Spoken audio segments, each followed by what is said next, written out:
Buenas noches tengan todos y cada uno de ustedes. El Centro Nacional de Arbitraje y Conciliación del Centro, en convenio con el Colegio de Abogados de Ayacucho, les da la más cordial bienvenida al curso de especialización en la Ley 30364 y su reglamento. Este primer módulo estará a cargo del doctor Jorge Palomino Alania. Él es abogado por la Universidad Continental, especialista en litigación oral, derecho penal y procesal penal. Estudios de maestría en antropología jurídica por la UNSP, es egresado del curso Justice por la Universidad de Harvard, especialista en Derecho Internacional por la International Business Manager de Alemania. Bienvenido, doctor.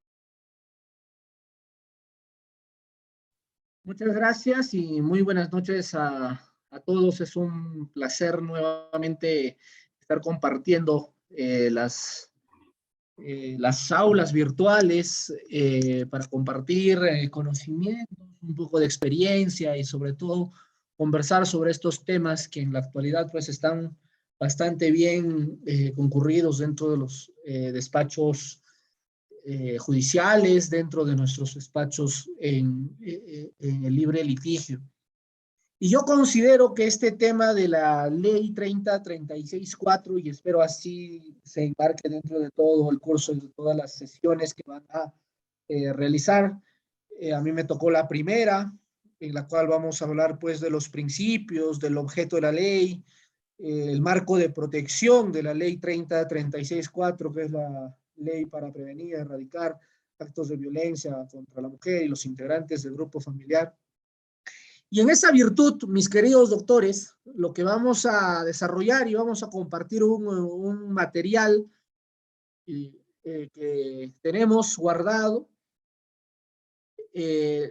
Lo que vamos a compartir y disgregar dentro de esta conversación que vamos a tener, no sin antes decirle que si en el transcurso, en el tiempo en el cual estamos conversando, alguien quiere intervenir, lo puede hacer sin ningún inconveniente.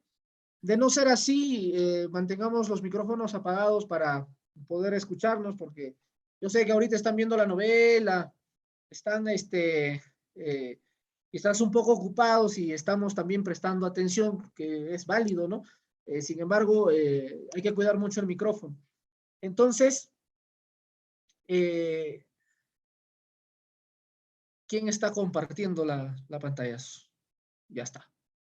Entonces, doctores, decíamos que vamos a enmarcar la conversación del día de hoy frente a los principios, al objeto de la ley y al marco de protección de la ley 30364.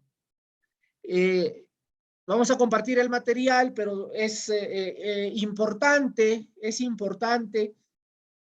conversar previamente un poco del marco general y el marco de protección, pero en el sentido del tiempo y cómo este ha evolucionado hasta que en la actualidad se regule de tal manera.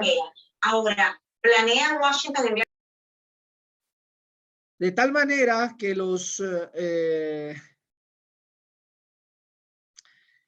nos distraemos cuando está el micro.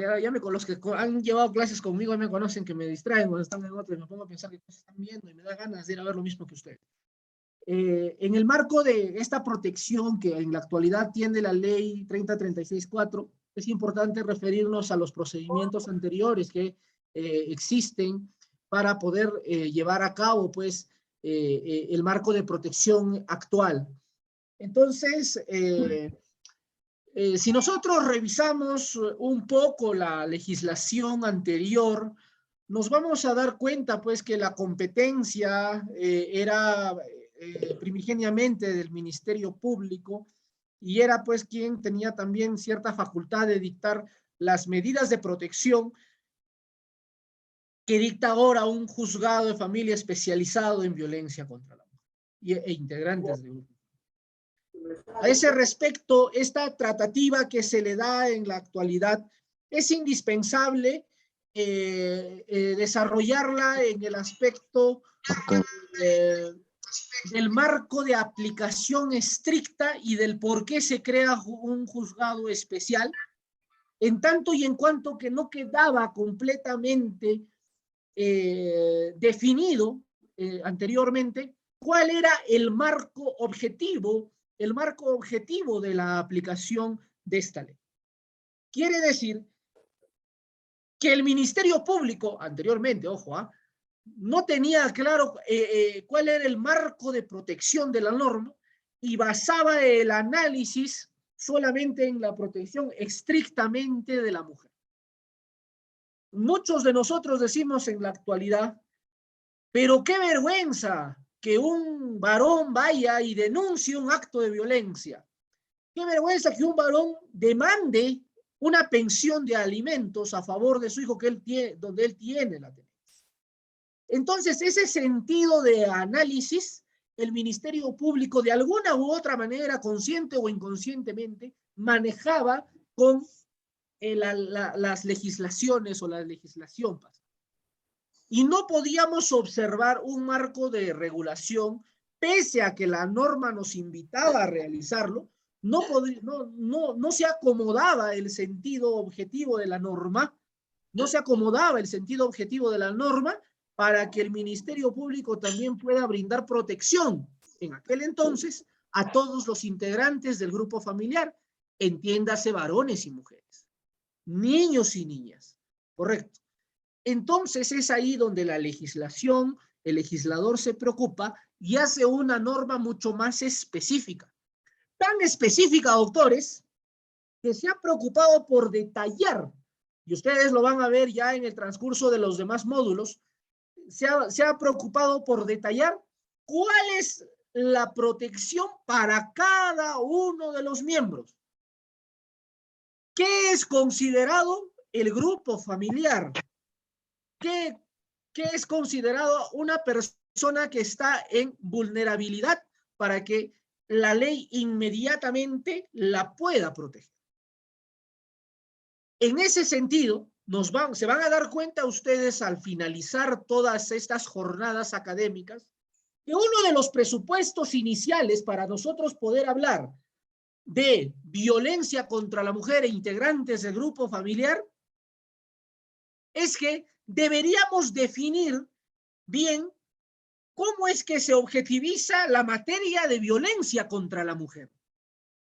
Porque recordemos que en el Código Penal también pueden asemejarse a algunos delitos al marco de contemplación de la norma de protección contra la violencia a la mujer.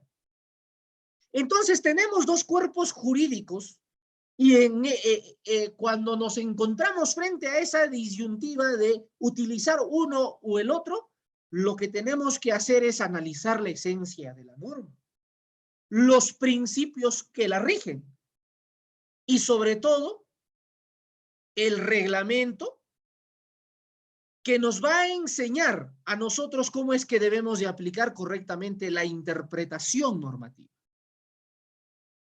A raíz de ello, como ejemplo inicial y como pregunta inicial para comenzar a desarrollar los temas que tenemos planeado el día de hoy, el presupuesto para el análisis va a ser el siguiente, mis queridos doctores.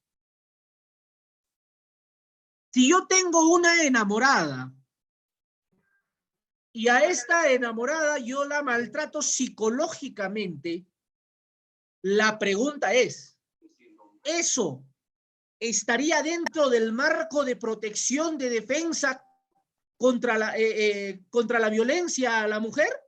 ¿O será, por el contrario, un aspecto que tengo que dilucidarlo con la ley penal objetiva y no con esta ley 3036-4? Entonces, ahí encontramos el primer problema de aplicación de la norma y es ahí donde vamos a encontrar el objeto de la ley. Entonces, mis queridos amigos, mis queridos doctores, lo que sucede en este contexto, a ver, acá la doctora nos dice, la doctora Silvia Violeta, sí, siempre que exista estereotipos de género. ¿Y cómo se determinaría eso, doctora? ¿Cómo determinamos los estereotipos de género? Y le voy a poner un ejemplo de la vida real. El caso es el siguiente, y vamos a estar entrando poco a poco al tema y para compartir el material también. El caso es el siguiente y vamos a trabajar toda nuestra conversación frente a ese caso. Un señor que tiene una muy buena profesión, no es abogado, obviamente, porque sería conocedor de la norma, una persona que tiene muy buena profesión, un muy buen estatus económico, ¿no? Tiene una enamorada. Esta chica sale con este muchacho, pues, a un compromiso. Saliendo del compromiso, inicia una riña. Existe una riña entre ellos y comienzan a discutir. Tanto así fue la discusión, que en la denuncia por violencia contra la mujer,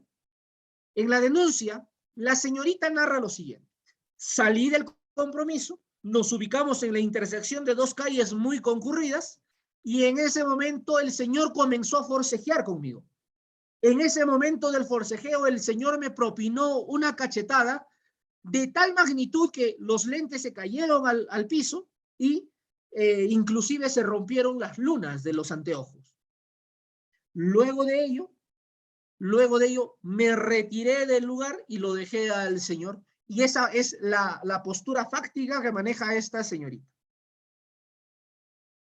El caso, obviamente, fue recepcionado por el juzgado especializado en violencia contra la mujer y ante ello se emiten medidas de protección. Y las medidas de protección, pues, comúnmente vienen a ser las mismas. Lamentablemente me atrevo a decir que quizás trabajamos en base a un formato único, ¿no? Inclusive encontramos resoluciones en las cuales se equivocan los nombres, ¿no? Entonces,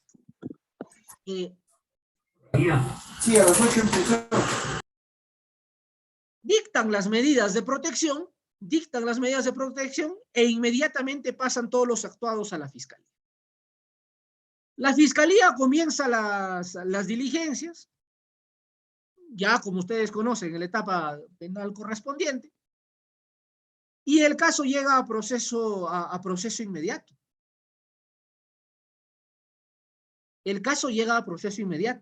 A ver, la doctora Solórzano, nuevamente, en ese caso no se evidencia estereotipo de género, son agresiones que pueden ser leves o faltas, ¿ya? Entonces, llega a la etapa de proceso inmediato, incoación a proceso inmediato, y el juez dice lo mismo que dice la doctora Silvia Solórzano. ¿Qué hablan? Apaguen sus micros, doctores. Dice lo mismo y dice, oye, un momento, pero acá yo puedo apreciar de que no ha habido sometimiento, no se evidencia estereotipo de género. ¿Qué hacemos? Señor fiscal, ¿está usted seguro de lo que está haciendo? Porque acá no se evidencia eso. Y evidentemente, como juez de garantías, no podría, pues, el magistrado admitir a trámite, pese a que puede existir una defensa ineficiente o ineficaz que no se ha dado cuenta de eso, tiene que hacer uso de su facultad garantista. ¿Cierto? Entonces nos estamos dando cuenta que este margen, esta columna vertebral que va a determinar lo positivo o negativo frente a un caso de violencia contra la mujer, es el estereotipo de género. Es el aspecto de sometimiento de la persona supuesta agresora con la supuesta agraviada. Entonces, bajo ese marco de análisis es donde vamos a trabajar las posturas que vamos a conversar el día de hoy. Entonces, doctores, si nosotros leemos la ley 3036-4 dentro de sus primeros artículos, vamos a encontrar pues el objeto de la ley. Y el objeto de la ley de este marco de protección viene a ser el de prevención, de atención, de erradicación y el de sancionar a las personas que agreden a las mujeres bajo los supuestos de los cuales estamos conversando. Pero no solo a las mujeres, sino también al núcleo familiar en sí. La norma ha desarrollado inclusive parámetros de medidas cautelares que van a proteger en sentido especial y preventivo, como estamos hablando ahora con el objetivo de la ley, preventivo, razonamientos por los cuales el juez va a emitir decisión de medida cautelar cuando se acredite verdaderamente que un derecho está siendo vulnerado y no exista un mecanismo diferente para salvaguardarlo. Aquí el claro ejemplo es de la desprotección absoluta de los menores.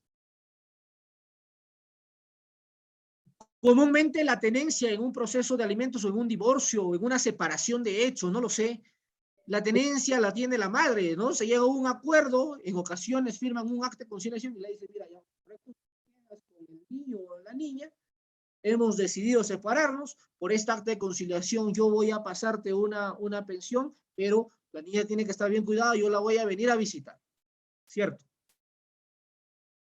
¿Qué es lo que sucede si la madre consigue una nueva pareja, ¿no? Consigue una nueva pareja y entre ambos maltratan a esta menor? Y más aún, existe evidencia en la cual, mis queridos doctores, existe evidencia en la cual, como usted dice, doctores, según acuerdo. Correcto, correcto, sí. Existe evidencia en la cual una pensión que no es nada despreciable, y le estoy contando casos reales, una pensión que no es nada despreciable, la señora primero la usa para fines diferentes.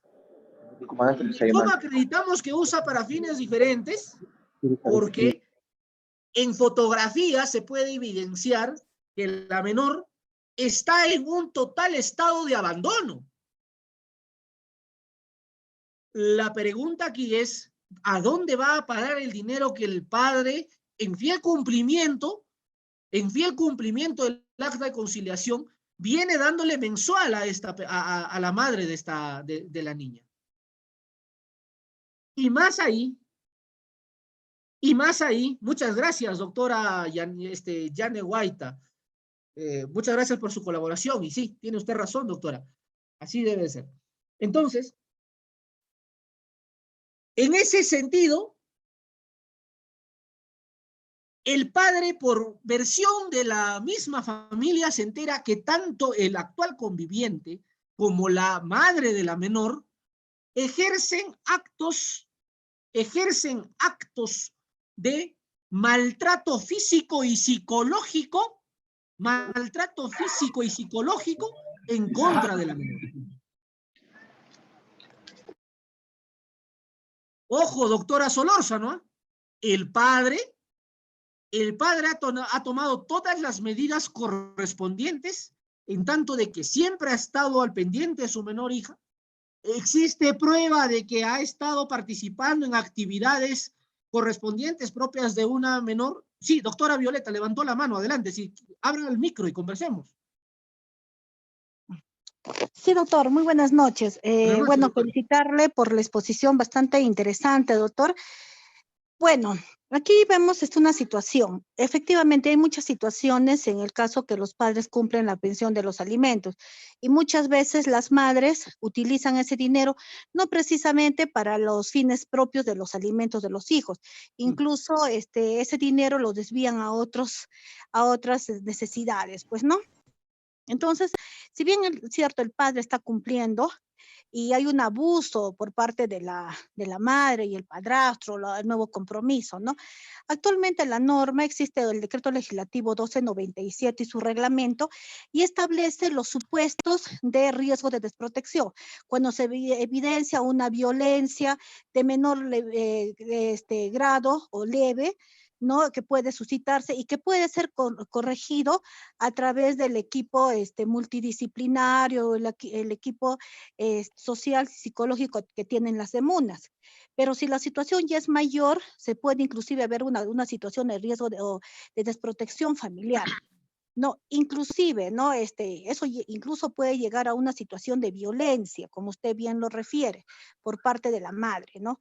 Actualmente esto se está viendo, pero este decreto legislativo 1297 no se está cumpliendo, doctor, porque las demunas no están Paul, sal cumpliendo ese afuera rol. y entra a la sala y prende la luz, ¿ya? Aló, aló, Disculpe, doctora Violeta, se filtró, o Silvia, doctora Silvia, sí. a veces se les prende los micros a los muchachos, pero continúe, Sí, por favor. entonces las demunas no están aplicando este decreto legislativo 1297 y se ve una total desprotección. Entonces, cuando llega a las fiscalías o al juzgado, la fiscal o la juez emite la disposición y muchas veces hace una somera evaluación.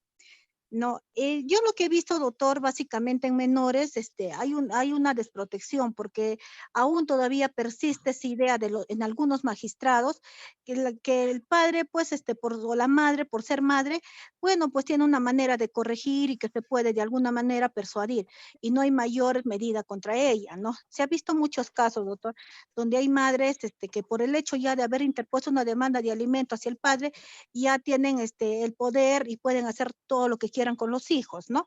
Entonces, justamente ahí entra a tallar este decreto legislativo 1297, primeramente para determinar si se trata de una situación de riesgo de desprotección o ya si ya estamos ante un evidente caso de violencia. También he visto, doctor, cuando usted hablaba sobre las medidas de protección, no, una situación bastante peculiar. El objeto de la ley justamente es prevenir, atender, erradicar y sancionar.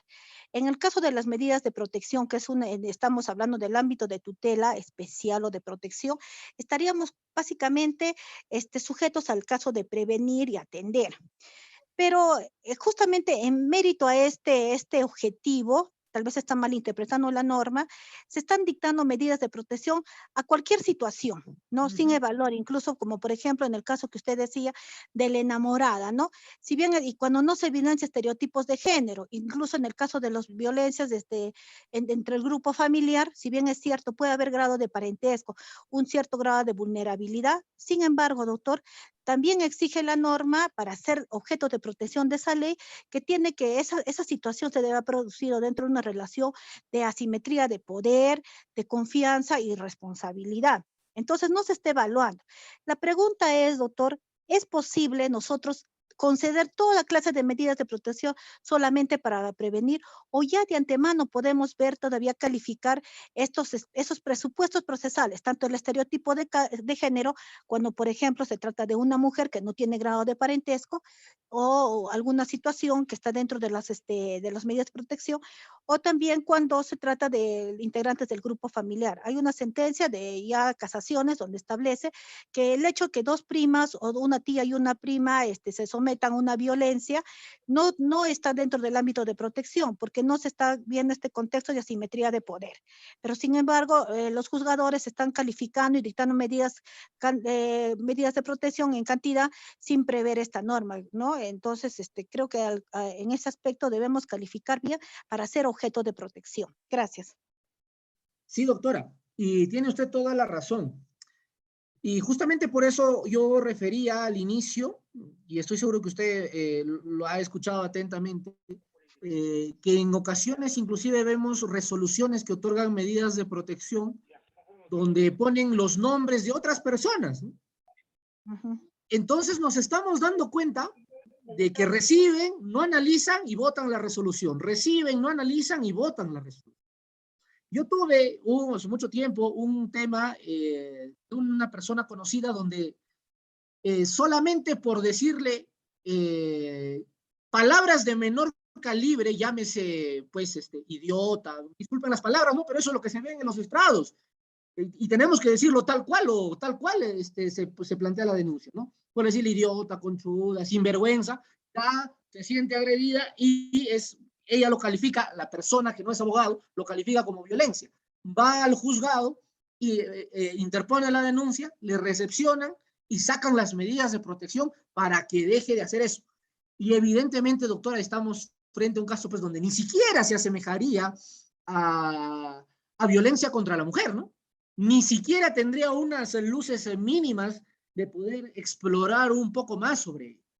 ¿Estaríamos previniendo ahí? No, al contrario. Y ahí es donde iba, ¿no? No estaríamos previniendo. Estaríamos amparando todo tipo de acto. Y las personas que verdaderamente merecen que se prevenga esta situación, donde sí existe violencia, pues comúnmente son las personas que no acuden a un juzgado de familia. Son las personas que verdaderamente están sometidas. Y esto sucede ahora porque vemos un montón, ahora que se acerca 14 de febrero, vemos un montón de parejas enamorados que tienen este tipo de problemas, ¿ah? Ah, me dices que soy tal. Ah, no, es violencia, estás dañando psicológicamente, denuncia. Salen las medidas de protección, el muchacho ya no puede acercarse a la chica. Exacto, doctora o doctor 621203, no se aplica la ley como debe. Entonces, el carácter de prevención tiene que ser, como lo dijo la doctora Solórzano, previo el filtro de control de admisibilidad de la denuncia, de la pretensión que se requiere. Ahora, nosotros sabemos que si bien es cierto aquí se rige el principio de informalidad, se rige la informalidad, sabemos que toda pretensión jurídica siempre debe pasar por un filtro, y eso lo sabemos en todos los estamentos procesales que conocemos. El tema de violencia contra la mujer integrantes del grupo familiar no debería de ser una excepción, porque se necesita justamente la tutela jurisdiccional efectiva. Y la norma en general, en la teoría procesal, nos dice que la tutela jurisdiccional es para todas las partes involucradas en el proceso. No solamente para la persona que se le considera o que se considera agredida, o para la persona que es la agresora o presunto agresor. El aspecto de prevención no debe ser interpretado en el sentido global, sino en el sentido específico. El tema aquí es frente al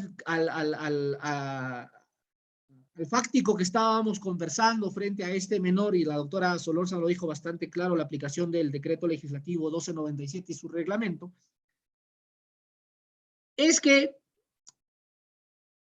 ocurrieron actos de violencia física y psicológica, existe evidencia sobre ello, evidencia probatoria, en contra de la menor agraviada.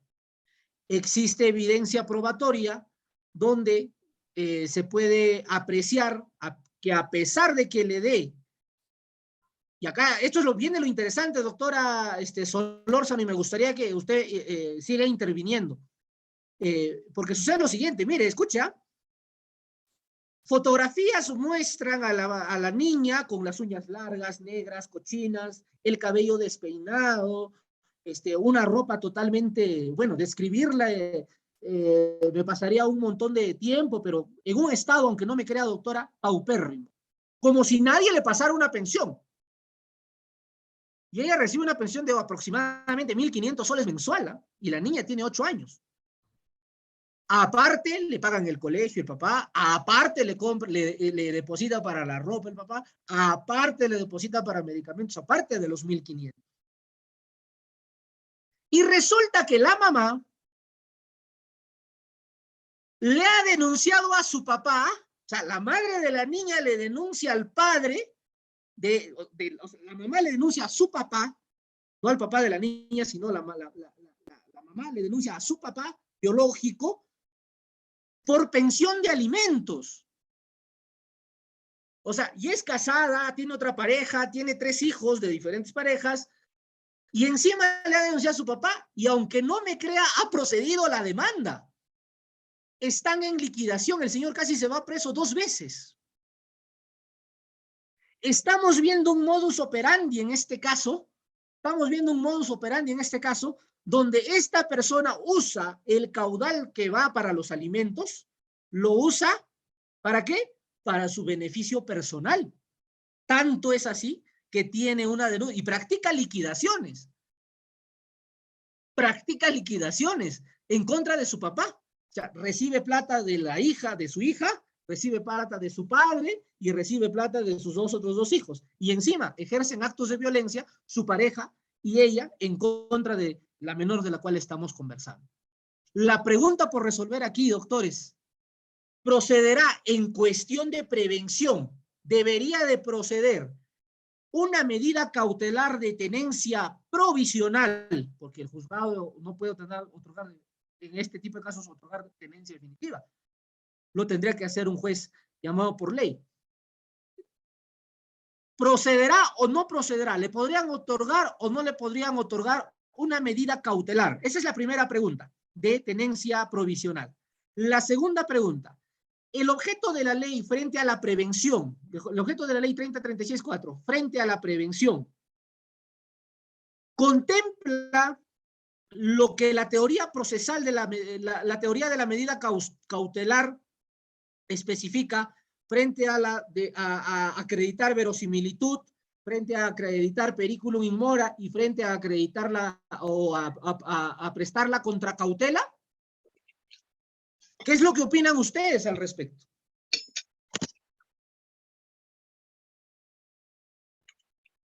Porque uno de los objetivos, estamos diciendo, es el de prevenir. El caso lo tenemos claro. Y decíamos justamente que se debería pasar estos filtros, ¿no?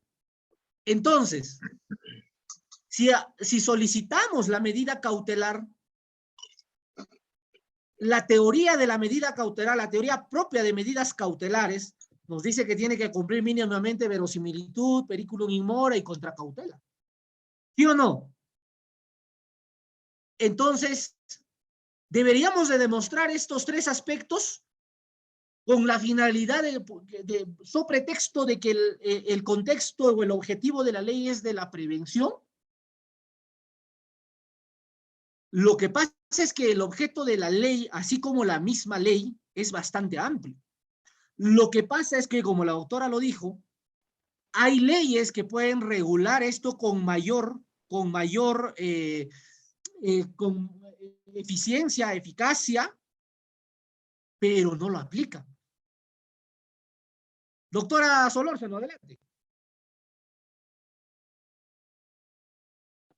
Doctor, sí.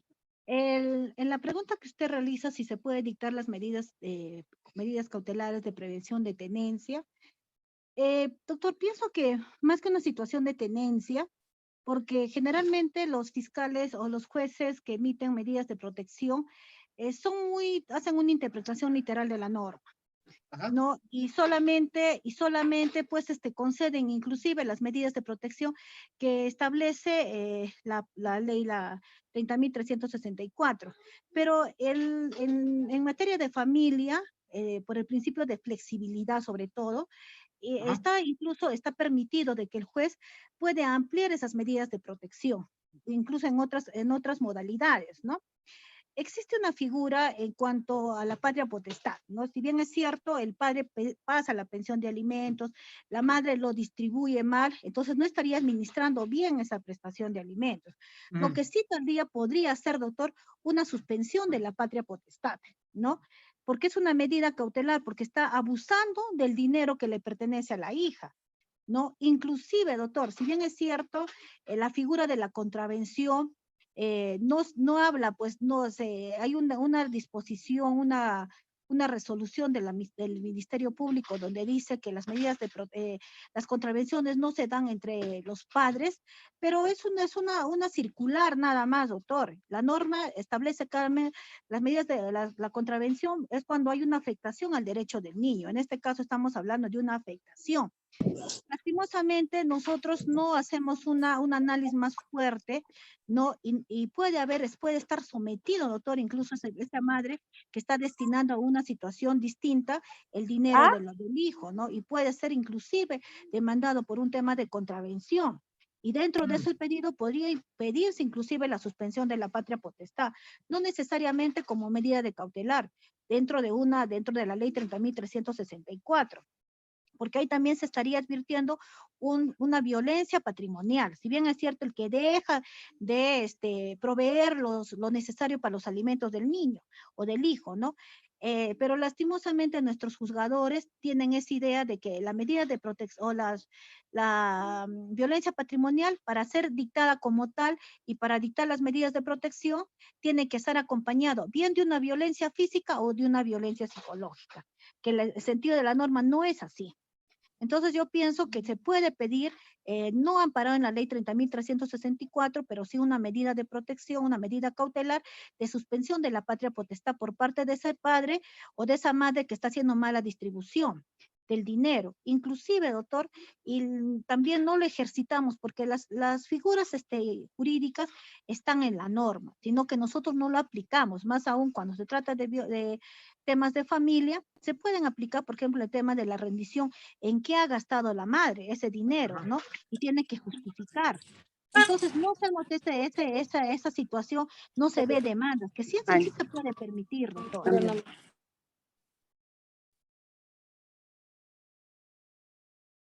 Sí, ya terminó, doctora, disculpe, a veces se está cruzando con otros audios que están prendidos. Entonces, doctora, a ver, acá nos dice la doctora Cecilia Prado, si se emite una resolución de medidas de protección a favor de la madre, estas medidas le impediría al padre, se me fue, a demandar un régimen de visitas. Ya, ahorita respondemos eso. Se puede solicitar en base al principio de primacía de la realidad. Ya, doctora, el tema, para que me especifique, ¿usted considera de que se debe de solicitar suspensión de patria potestad, pero no en aplicación de la ley 30.36.4, eso es lo que le entendí, sino con la contravención? Sí, doctor.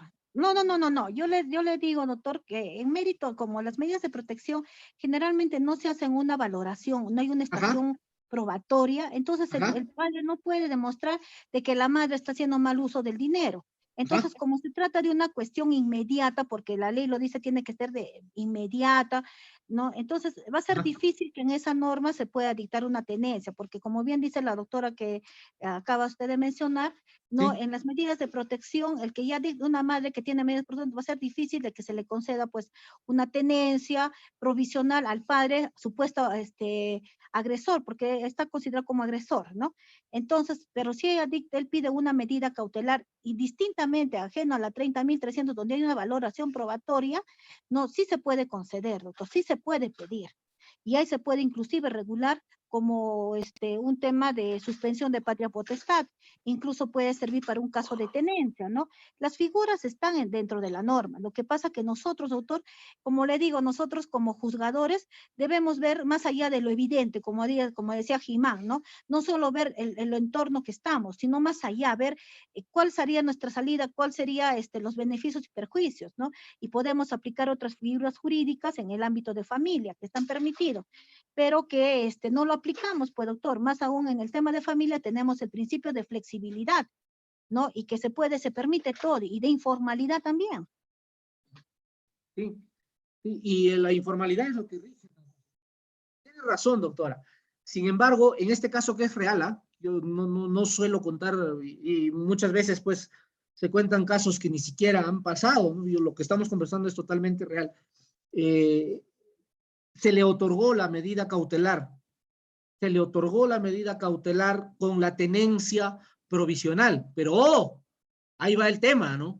Ahí va el tema. Y coincide con lo que usted dice, doctora. Ahí va el tema. Tiene usted el plazo de 48 horas para que demande en la vía regular su pretensión. O sea, ¿qué es lo que desea? La tenencia, lo que usted dice, la suspensión de patria potestad, ¿no? Entonces nos dejan a salvo el derecho. Nos dejan a salvo ese derecho. En la resolución, claramente, Juan lo dice, se otorga la medida cautelar de tenencia provisional y te dan un plazo, ¿no? Sin embargo, en 48 horas usted tiene que acreditar ante este juzgado que ha iniciado el proceso principal, el proceso regular, por la materia que se crea conveniente. Y ahí es donde nace lo que usted dice también, pues, doctora, ¿no? Podemos solicitarlo aplicando normas especiales, haciendo la interpretación a profundidad de la norma y finalmente lograr el objetivo final. Sí, doctora. No sé si levantó nuevamente la mano. Sí, Sí, sí, sí. doctor. Sí, doctor. Adelante, adelante. Hay una situación. Yo soy fiscal superior, doctor, de Sí, familia. lo sé. ¿Ya? Entonces, justo yo veo bastante cuando vienen grados de apelación las medidas de protección, no todo se centra al tema netamente de violencia, no, pero ningún abogado cuestiona las situaciones por las cuales se conceden las medidas de protección, que es el riesgo, es la situación de vulnerabilidad, ¿no? Entonces se pide, y obviamente nuestros fundamentos, en el ámbito de tutela especial, tenemos que solo revisar el tema del riesgo, vulnerabilidad, y los presupuestos, como le decía, de estereotipo de género, y que se haya desarrollado una simetría de poder, solo eso. Y el cuestionamiento parte solamente del tema de violencia. Entonces, no hay una consistencia para que nosotros podamos refutar eso.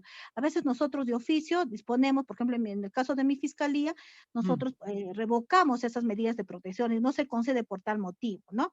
Entonces, por eso le decía, incluso hay un sector de la doctrina y muchos jueces también dicen, no, las medidas de protección no se califican eso. Entonces, digo, es obvio que uno tiene que ver, como usted dice, primero los presupuestos y admisibilidad. No se trata de conceder por conceder. Y tal vez ese es uno de los factores porque se están creando más temas de violencia, porque el varón o el agresor se siente totalmente desprotegido y con desventaja, porque todo se le concede por una simple cosa.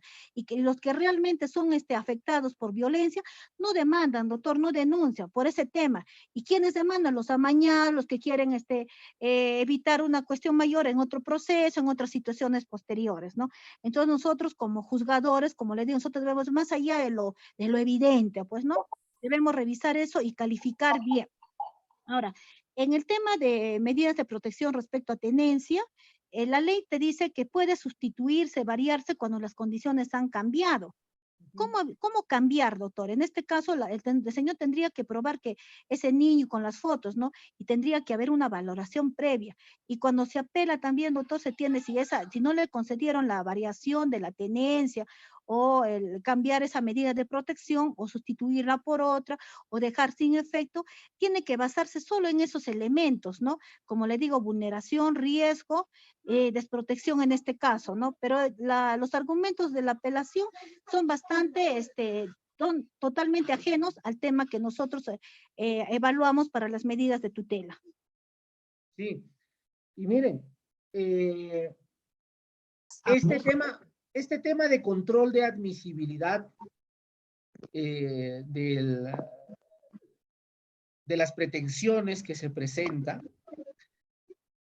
y en base a lo que estamos conversando con la doctora Solórzano, pues, la teoría procesal, cuando nosotros hablamos de teoría general del proceso, yo siempre lo digo, ¿no? No es exclusividad del derecho civil, no es exclusividad del derecho penal, del derecho de familia, del derecho de violencia, del derecho administrativo, sino que ese tema procesal debe de ser aplicado por igual a todas las ramas del derecho que puedan existir y por necesidad común, poblacional, podrían existir más ramas inclusive en un futuro. Entonces, esta teoría procesal nos invita ¿a qué?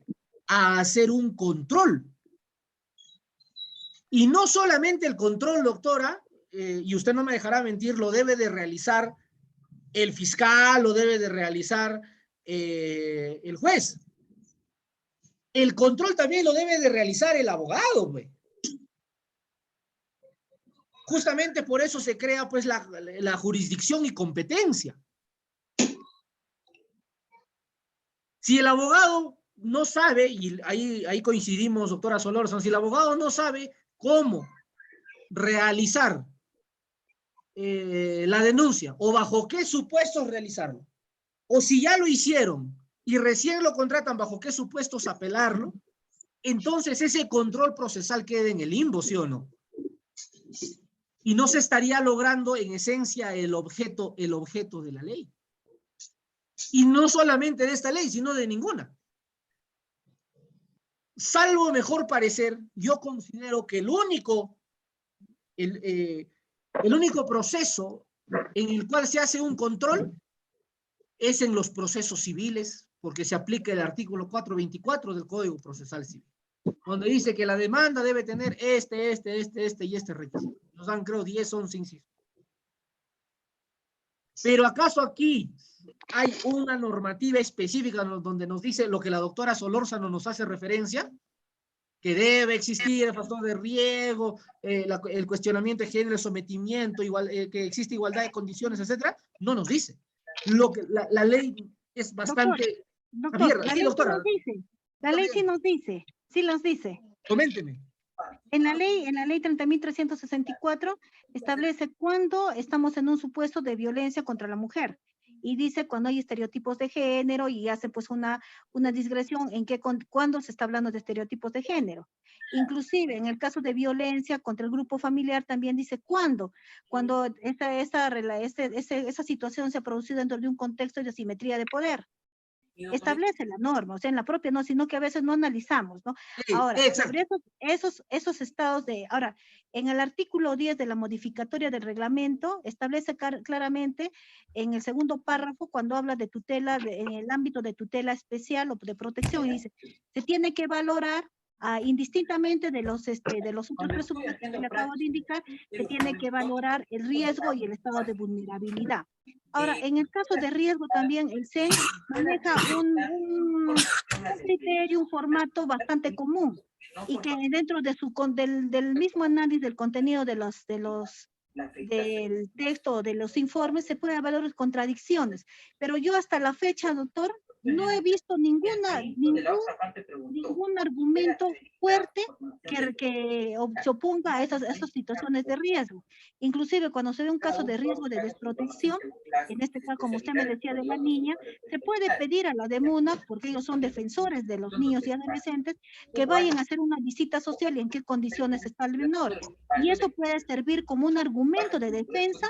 ¿Para qué? Para que pueda variarse la condición de la menor. Entonces, no es que existe un riesgo por parte del padre, sino un riesgo por parte de la madre. Entonces, estaría refutando esta situación, pues, de medidas de protección que se están dando de manera, pues, totalmente desordenada, sin mayor criterio, y bajo un formato de cliché. Como usted dice, incluso se cambian los nombres, se dictan medidas de protección totalmente incoherentes, 500 metros, 300 metros de distancia, y cuando hay un caso de tenencia se le da a la madre, necesariamente tiene que haber, doctor, un régimen de visita, ¿no? Y si no se concede, pues hay una vulneración, y nadie aplica eso. Entonces la señora seguía diciendo eso. ¿Nosotros qué preguntamos? Vemos la secuencia. ¿Qué más hizo usted? Lo empujé y salí corriendo. Doctora, le he escuchado todo para responderle. Por favor, salí a la doctores, calle. apaguen sus micros porque... ¿Y qué más pasó? Una vecina me socorrió. ¿Cómo se llama la vecina? No sé si los del instituto nos pueden ayudar a silenciar ese micro. La Ya vecina está. me llevó a la comisaría. Pues si no, no vamos a poder conversar, pues si la conversación está interesante. Pero sigue sufriendo violencia, pues, desde hace 5 años. ¿Pero eso qué? ¿Eso es pasado? No, eso va acá. En historia personal, ¿qué pregunto? Doctor Aguilar, por favor, su micrófono, si lo puede silenciar.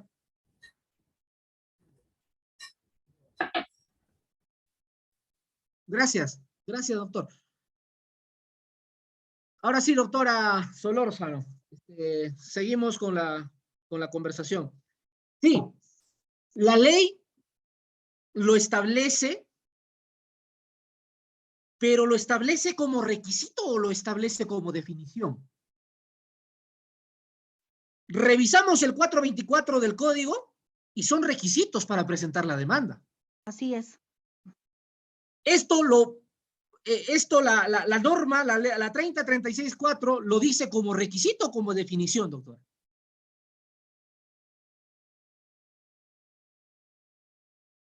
Doctor, si bien es cierto, en la definición establece, dice cuándo, ¿no? Entonces nosotros podemos entenderlo como un presupuesto, doctor, porque dice cuándo tiene que ser ese contexto. No necesariamente que tenemos que revisar, textualmente tiene que decir requisito. Correcto. Nosotros somos intérpretes de la norma, doctor. Nosotros correcto. Evaluamos. La pregunta, ¿los jueces lo hacen? No, doctor. No lo hacen, ese es el problema. Y justamente ese es el objeto de prevención, pues, doctora. Y qué bueno que estemos conversando, porque ya no es un monólogo, y me alegra mucho este tema, porque la mayoría de clases que dicto, me paso las 2 horas hablando yo, pero ahora sí, ¿no? Estamos activos en el chat, estamos activos con la doctora Silvia, y lo que dice es cierto. Nosotros somos los encargados de revisar la norma, interpretarla y acudir al órgano jurisdiccional. Pero ahí no queda. El órgano jurisdiccional también debería de hacerlo. Doctor, Y ahí no queda. El fiscal también. Sí, doctora, adelante. sí, justamente del rol del fiscal. En estos últimos años, la Constitución establece claramente que el fiscal tiene el deber, no solo es defensor de la legalidad, sino también de defender los derechos de las personas, ¿no? Sí. Entonces, y del derecho, ¿no? Entonces, dentro de ese parámetro, y no obstante a eso, también el artículo 4 de la Constitución establece que el Estado y la comunidad tienen el deber de proteger al niño, al adolescente, siendo extensivo también a la familia, ¿no? A la mujer. Entonces, dentro del Estado, nosotros somos pues parte de componente del Estado y es nuestro deber prevalecer eso. Nosotros en mi fiscalía tratamos de ver esta situación y ponemos alegamos estas situaciones y ponemos dentro de nuestro dictamen. Inclusive, doctor, muchas veces la opinión del fiscal simplemente es una formalidad que se está cumpliendo, pero nosotros ya estamos interviniendo como órgano superior en las vistas de la causa y estamos haciendo sentir que debe respetarse esos parámetros, ¿no? Creo que eso es nuestro deber, no necesariamente, doctor, tiene que estar escrito en la norma, basta que nos diga que nosotros somos del Estado y como somos defensores de la ley, tenemos que aplicar eso, no solo el abogado, y estamos hablando entre personas de derecho, tanto el abogado, el juez, el fiscal tienen ese deber, pero lastimosamente buscamos nuestra zona de confort y no queremos hacer más allá de lo que de nuestras funciones, ¿no?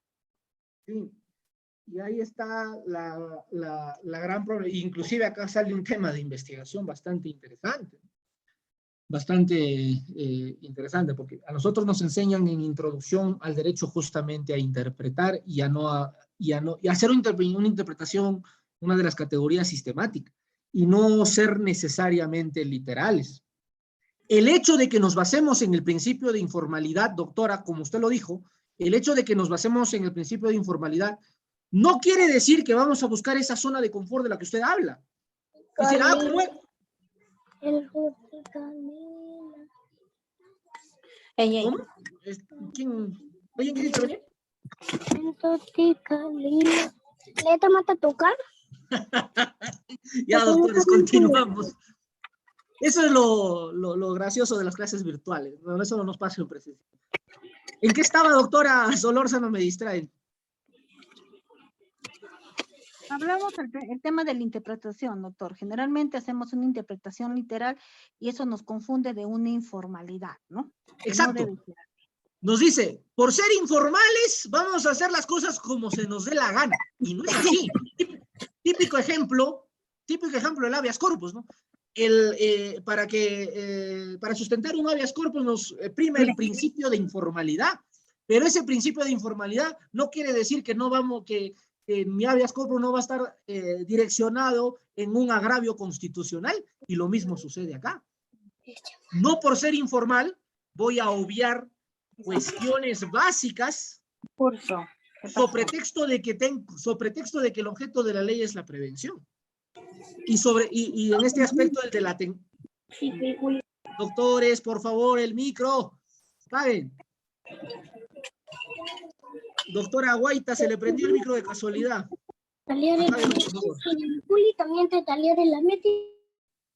Gracias. Entonces, este principio, este objeto de atención, en base a la informalidad de la que estamos conversando, no quiere decir que vamos a atender todo también, pues. ¿Dónde quedarían los filtros, no? Los pretextos del objeto de la ley no tienen que ser armas para los operadores jurídicos y presentar pretensiones por presentarlas. Lo que sucede es que, como ya nos hemos mal acostumbrado a usar esta ley, toda todo lo vemos violencia familiar, todo lo vemos violencia contra la mujer y no debería de ser así. En realidad, el objeto de la ley no respalda eso. El objeto de la ley no respalda eso. Por eso en el ejemplo que les ponía del juez de investigación preparatoria que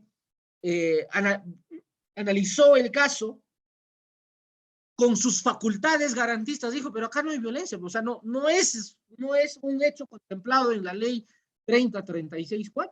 Yo no puedo juzgar esta cuestión porque acá no ha habido justamente el parámetro de género, no ha habido sometimiento. Habrá sido todo lo enamorada que quiera el señor, pero acá no hay, pues, no voy a dar alas a que prospere un tema en el cual, pues, no se cumplen los parámetros establecidos por la norma.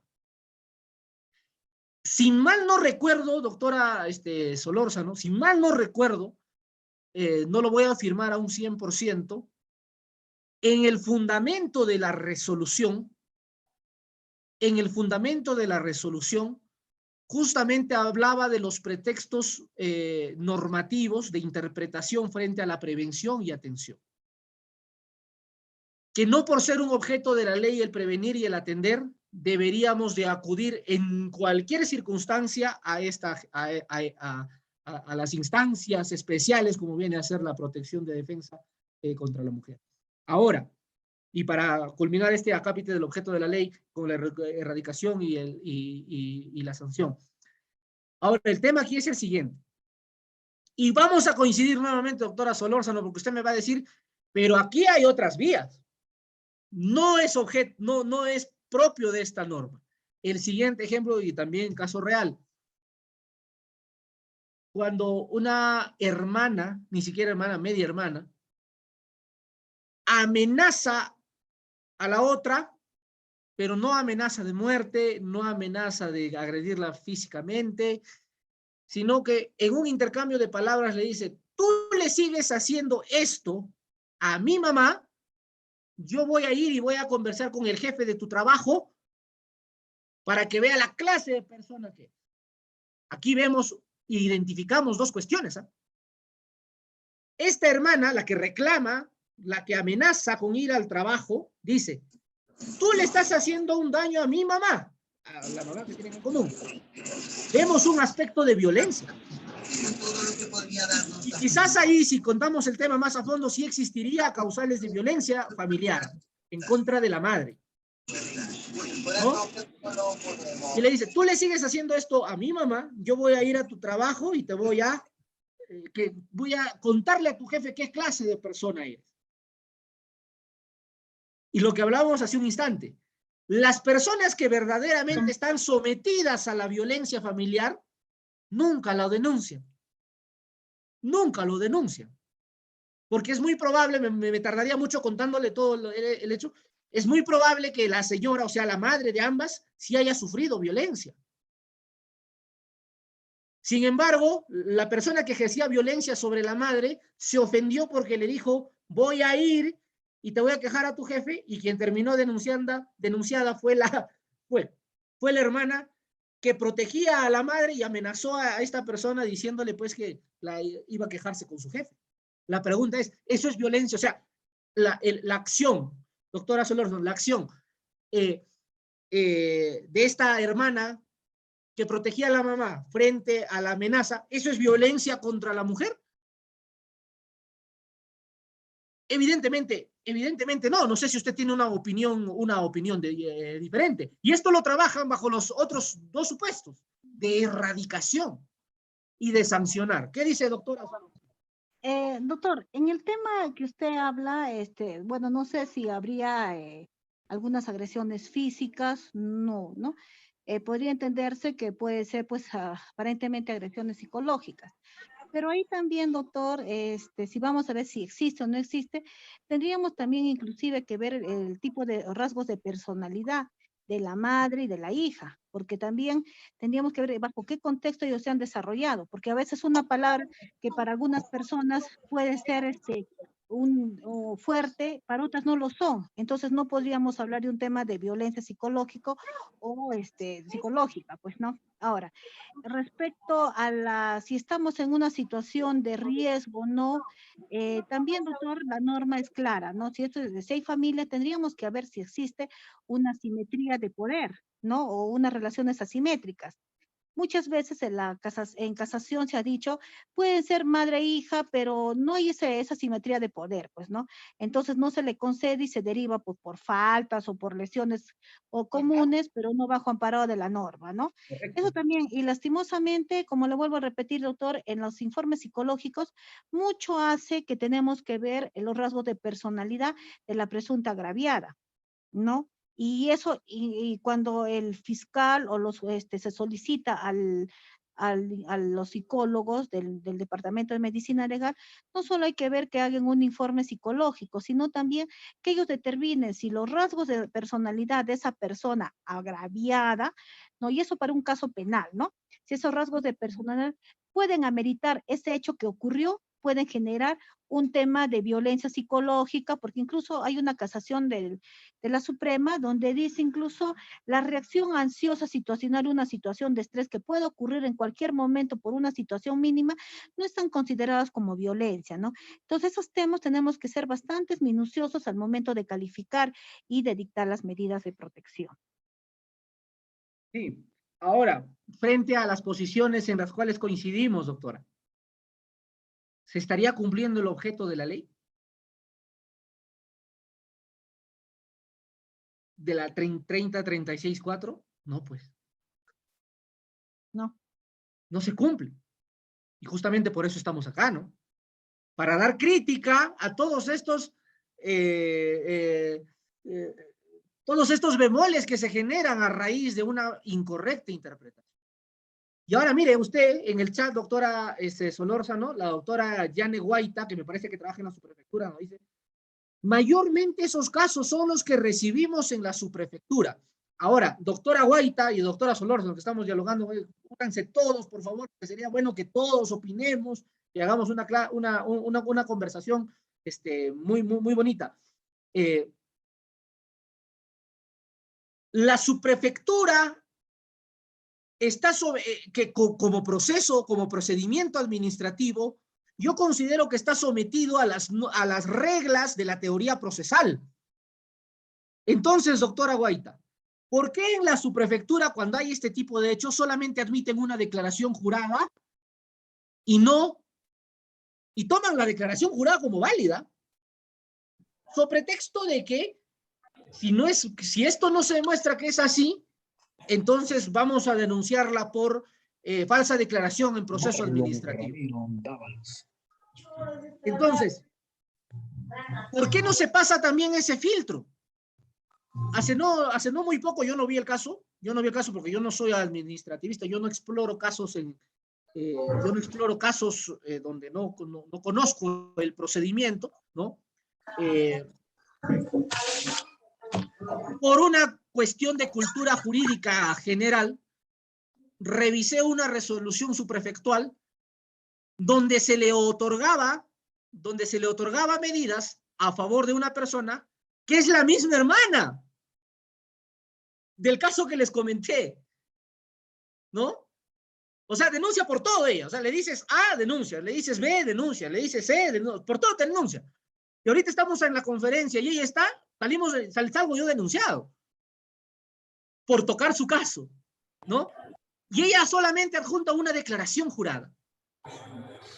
Adjunta una declaración y se le otorga. ¿Por qué, doctora? Explíquenos, ¿por qué es así?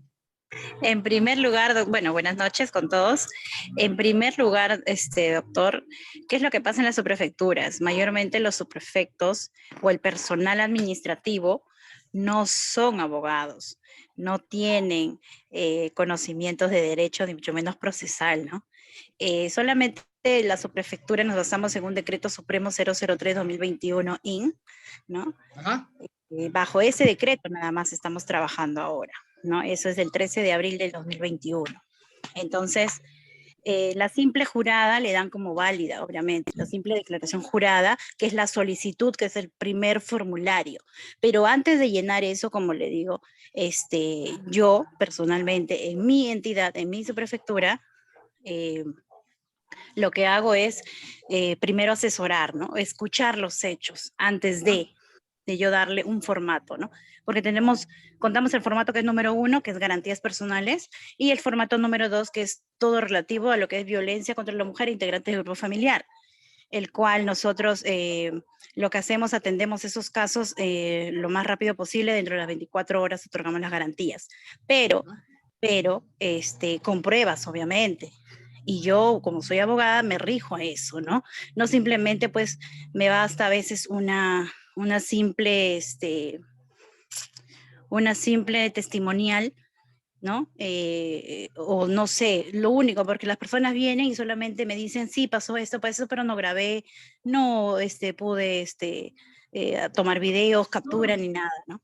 A veces nos basamos también en las denuncias policiales, en qué proceso va. Yo tengo contacto con el comandante en este caso y veo cuál es la situación del caso, ¿no? El trámite, cómo va. Entonces, el problema empieza desde ahí, que no son profesionales del derecho los que trabajan en la subprefectura, ¿no? Desde ahí empieza. Ahora solamente también es un tema administrativo, como lo dicen, es una simple declaración jurada y queda ahí en lo administrativo. Si bien es cierto la resolución, lo único que pasaría es de que si no cumple con esas garantías, pues lo que hace es denunciarlo por delito de desacato a la autoridad. Es hasta lo último que puede llegar, ¿no? Eso es lo que sucede, doctor. Sí, Doctor, ¿cuál es el decreto supremo que señaló que amparan para que las subprefecturas puedan tener conocimiento? ¿Puede repetir, por favor? Decreto 003-2021-IN de la PCM. Es del 13 de abril del 2021, doctora. Sí, y doctora, una consultita, ¿qué medidas de protección ustedes dictan o cuáles son las medidas que dictan en el caso de violencia? ¿En qué casos? Claro, nosotros las medidas de protección, garantías personales, en casos de amenazas de muerte, en casos de hostigamiento, en casos de coacción, en casos de violencia contra la mujer e integrantes de grupo familiar, ¿no? Y violencia entre personas ajenas también. Esos son los únicos casos que nosotros podemos aceptar. Y si vemos también que casos de violencia contra la mujer, que ya está en un proceso, en un juzgado, y cometen un segundo hecho, lo que hacemos nosotros es derivarlo al juzgado de familia que ya tiene conocimiento de ese proceso, ¿no? Es lo que nosotros hacemos. Ya no nos inhibimos, no declaramos en abandono, lo que hacemos es eso, ¿no? Tanto la fiscalía o el juzgado donde esté en proceso. Ahora, yo les corro traslado de una pregunta a ambas, a la doctora Guaita y a la doctora Solórzano, en base a lo que nos dice la doctora Prado, si no me equivoco. A ver, vamos a ir al final del chat y vamos a revisar bien. Se me va todo. Van a disculpar, doctores, la ignorancia de los sistemas tecnológicos. Sí, la doctora Cecilia Prado. La doctora Cecilia Prado nos dice lo siguiente, ¿ah? No necesariamente una declaración jurada es una prueba objetiva para otorgar resolución de garantías personales, y es lo que la doctora Guaita nos dice, y nos dice, pues, yo particularmente, como tengo la formación de abogada, soy abogada, yo no me baso solamente en la declaración jurada, sino que voy más allá, y eso está correcto. ¿Qué pasa, pero, doctora Guaita, cuando no hay una abogada, quedamos en que solamente se admite eso porque existe una normativa que lo respalda? Bien. En ambos casos, frente a la ley 3036-4 y frente a este procedimiento administrativo de garantías, vamos a formular la siguiente pregunta que la vamos a debatir ahora en pro de lo que estamos conversando, el objeto de la ley: prevenir, atender, erradicar y sancionar. ¿Qué sucede si nosotros como denunciados, si nosotros como personas a las que se les ha dictado garantías y no podemos acercarnos a ella, sabemos que el hecho evidentemente no es real, e iniciamos una denuncia por falsedad genérica? ¿Qué me pueden decir ustedes al respecto? ¿Sería propio activar el sistema penal para explorar una salida con una denuncia de falsedad genérica más allá de la falsa declaración en proceso administrativo, ¿eh? Más allá de eso. Porque recordemos, la falsedad genérica es mediante hecho, mediante palabra, afirmar hechos que no están sujetos a la realidad. Y por otro lado, doctores, en el caso de la ley 3036-4, el fraude procesal, inducción error a la autoridad jurisdiccional. ¿Podríamos aplicar esos dos estamentos, esas dos prerrogativas jurídicas, doctoras, o no? ¿Qué opinan?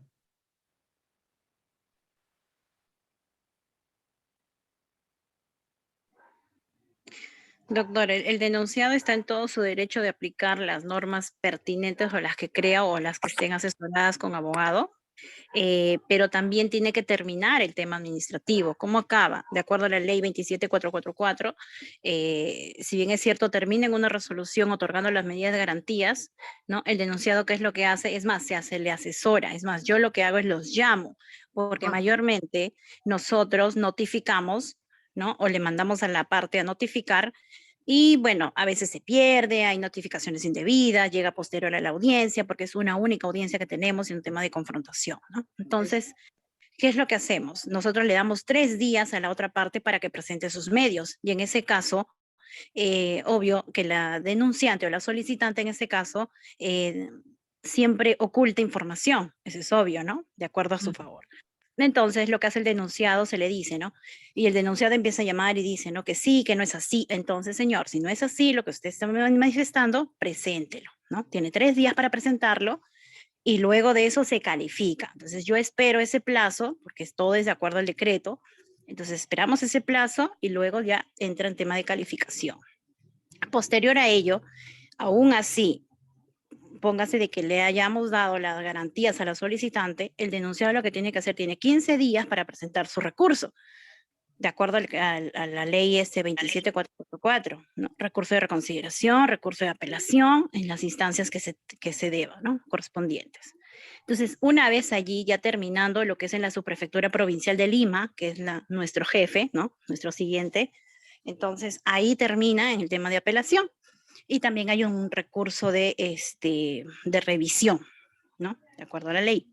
Una vez de ahí ya tiene para proceder en los temas judiciales, ¿no? Eso ya lo sabemos. Cualquier entidad administrativa es así. Bien. Doctora Solórzano, ¿alguna opinión?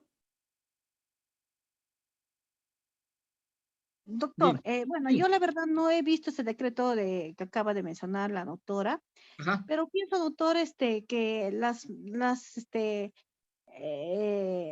al haberle destinado esta facultad a las entidades donde trabaja la doctora, pienso es para paliar justamente en los casos donde hay pues estas situaciones de violencia, agresiones de menor intensidad. Ahora, el hecho de dictarles garantías, doctor, ¿en qué vulneraría? Si la persona no cometió, no vulneraría ninguna situación, si no estaríamos paliando, ¿no? Esta clase de situaciones. Lastimosamente, no se está haciendo un buen filtro en las medidas de protección y también no se está utilizando los medios idóneos que lo permite la ley para poder paliar mediante otro proceso u otras medidas cautelares. Entonces nos vamos a lo más fácil y tal vez lo que antes se llamaba, doctor, en los juzgados de paz letrados, había la figura del esclarecimiento, ¿no? Y donde se podía dictar pues estas clases de medidas, medidas de coerción o medidas de forma de comportarse. Los juzgados de paz letrado, a pesar de ser uno de los eminentemente conciliadores, no quieren llevar estas clases de esclarecimientos. Entonces se le está delegando a las subprefecturas, como en el caso de la doctora. Pienso que falsedad genérica no habría, pues doctor, son figuras jurídicas que no están dentro de ellos. Inclusive en el ámbito penal eso debería ser rechazado liminarmente, ¿no? Porque no procede, porque se le está dando la oportunidad, cuando hay esa clase de situaciones en las subprefecturas, tienen la facultad, incluso se les corre traslado para que la parte agresora, el denunciado, pueda también dar también responder a las imputaciones que se le está dando. Pero muchas veces no acuden, ¿no? Y entonces, ¿cuál sería la figura para que ellos digan, está realizando un hecho que no me corresponde, ¿no? Entonces, yo pienso, doctor, que es una forma de prevenir, tal vez una forma de paliar estas situaciones, ¿no? Para el pueblo, para la comunidad, ¿no? Porque las garantías, ¿qué te ayudan? A evitar, y si no se da, pues si no se presenta esta situación, no habría ninguna afectación, porque incluso estas medidas no generan pues ningún antecedente y nada de ello, que sí podría generar un proceso penal, ¿no? Una investigación, ¿no? Entonces, pienso, doctor, que inclusive en estas clases de figuras o medidas de prevención que pueden dictar en la subprefectura, tampoco están grabados en un sistema como si en la policía. Entonces, no se reviste mayor gravedad, doctor. ¿Cuál sería la conducta reprochable a esta persona? Porque para la persona que denuncia, ese hecho puede ser una situación de violencia y por una cuestión subjetiva y una situación de prevenir, se puede admitir. Ahora, incluso en el proceso de violencia, no se permite con el decreto legislativo 1470, incluso no se le permite a la parte denunciada acudir a una audiencia, ¿no? Se dictan las medidas cautelares que son más fuertes que una garantía personal. Así. Sin embargo, yo coincido,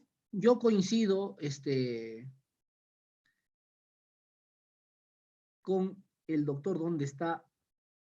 El doctor o doctora 621203, no sé si es varón o mujer, que nos dice, ¿no? Para estos casos se debe implementar un equipo disciplinario, al menos un psicólogo, antes de otorgar las garantías o las medidas.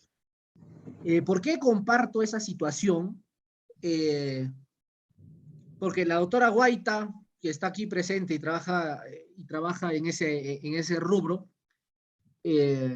ha podido quizás en alguna oportunidad identificar que la solicitante de las garantías es una persona que vive un piso abajo o en el departamento del costado o en el cuarto del costado. Y estas garantías justamente te obligan a no acercarte a esta persona o a no volver a cometer dichos actos de hostigamiento, ¿no? Entonces, ¿qué hacemos frente a ello? Ahora, un tema aquí. En el caso, vuelvo a repetir, yo no soy administrativista, en este caso nunca se le corrió traslado de la solicitud de garantías. La doctora Solórzano tiene razón. O sea, la lógica procesal es que yo presento mi pretensión, me tienen que citar, doy mis descargos y la autoridad toma la decisión de dictar o no dictar las garantías. En este caso nunca se le corrió traslado. Fue, denunció, presentó su declaración jurada y bienvenida a las garantías, sin ejercicio de la defensa. Doctora Guaita, ¿eso es así?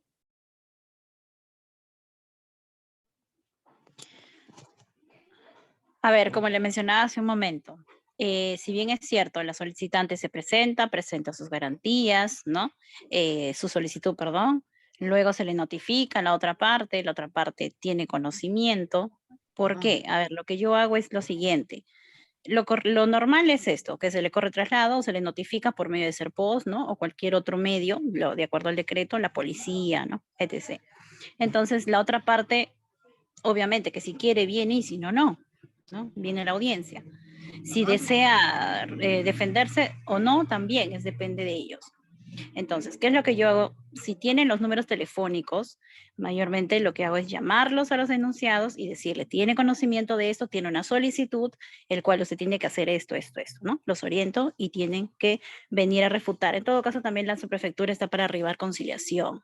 Arribamos a una conciliación para que ambas partes tengan un compromiso de no volver. ¿Qué es lo que queremos con esto? Simplemente que todo el distrito, porque son distritales, mantengan una convivencia pacífica, ¿no? Es lo primordial, que tengan una convivencia pacífica, que no haya violencia, que no haya pues discusiones entre familias, así como usted dijo, entre pisos, son hermanos, discuten, pelean, y yo veo eso a diario. Entonces, lo que se evita es eso es lo que quiere evitar la prefectura, ¿no? La subprefectura. Más allá de si hay psicólogo o no hay psicólogo, debería, así como lo dicen, debería, hasta yo misma lo he pedido, debería, pero lo bueno es que yo también cuento con psicólogos que es el SEM. Trabajamos con el SEM, ¿no? Y también puedo derivar, hasta lo puedo llamar, O sea, todo es colectivo aquí. Trabajo con el CEN, trabajo con la municipalidad, trabajo con la comisaría. La comisaría también tiene conocimiento de estas garantías porque nosotros mismos oficiamos a ellos con la copia de las garantías, ¿no? Y cualquier cosa que pase, ya ellos se encargan. Entonces, eso estamos trabajando así de esa manera, ¿no? Enlazados todos, todas las autoridades. Doctor Luis, ¿levantó la mano o fue de casualidad? No, ahí está, doctor, adelante. No puede ser de casualidad. Ante todo, muy buenas noches, doctor Jorge, y buenas noches también a todos los participantes. Agradecimiento también a la doctora Solórzano, que me ha gustado bastante su participación, y también de la doctora White. Yo tengo una pregunta, no soy tan especialista probablemente como ustedes, pero quiero traer a la plataforma un tema que me parece interesante. Es respecto del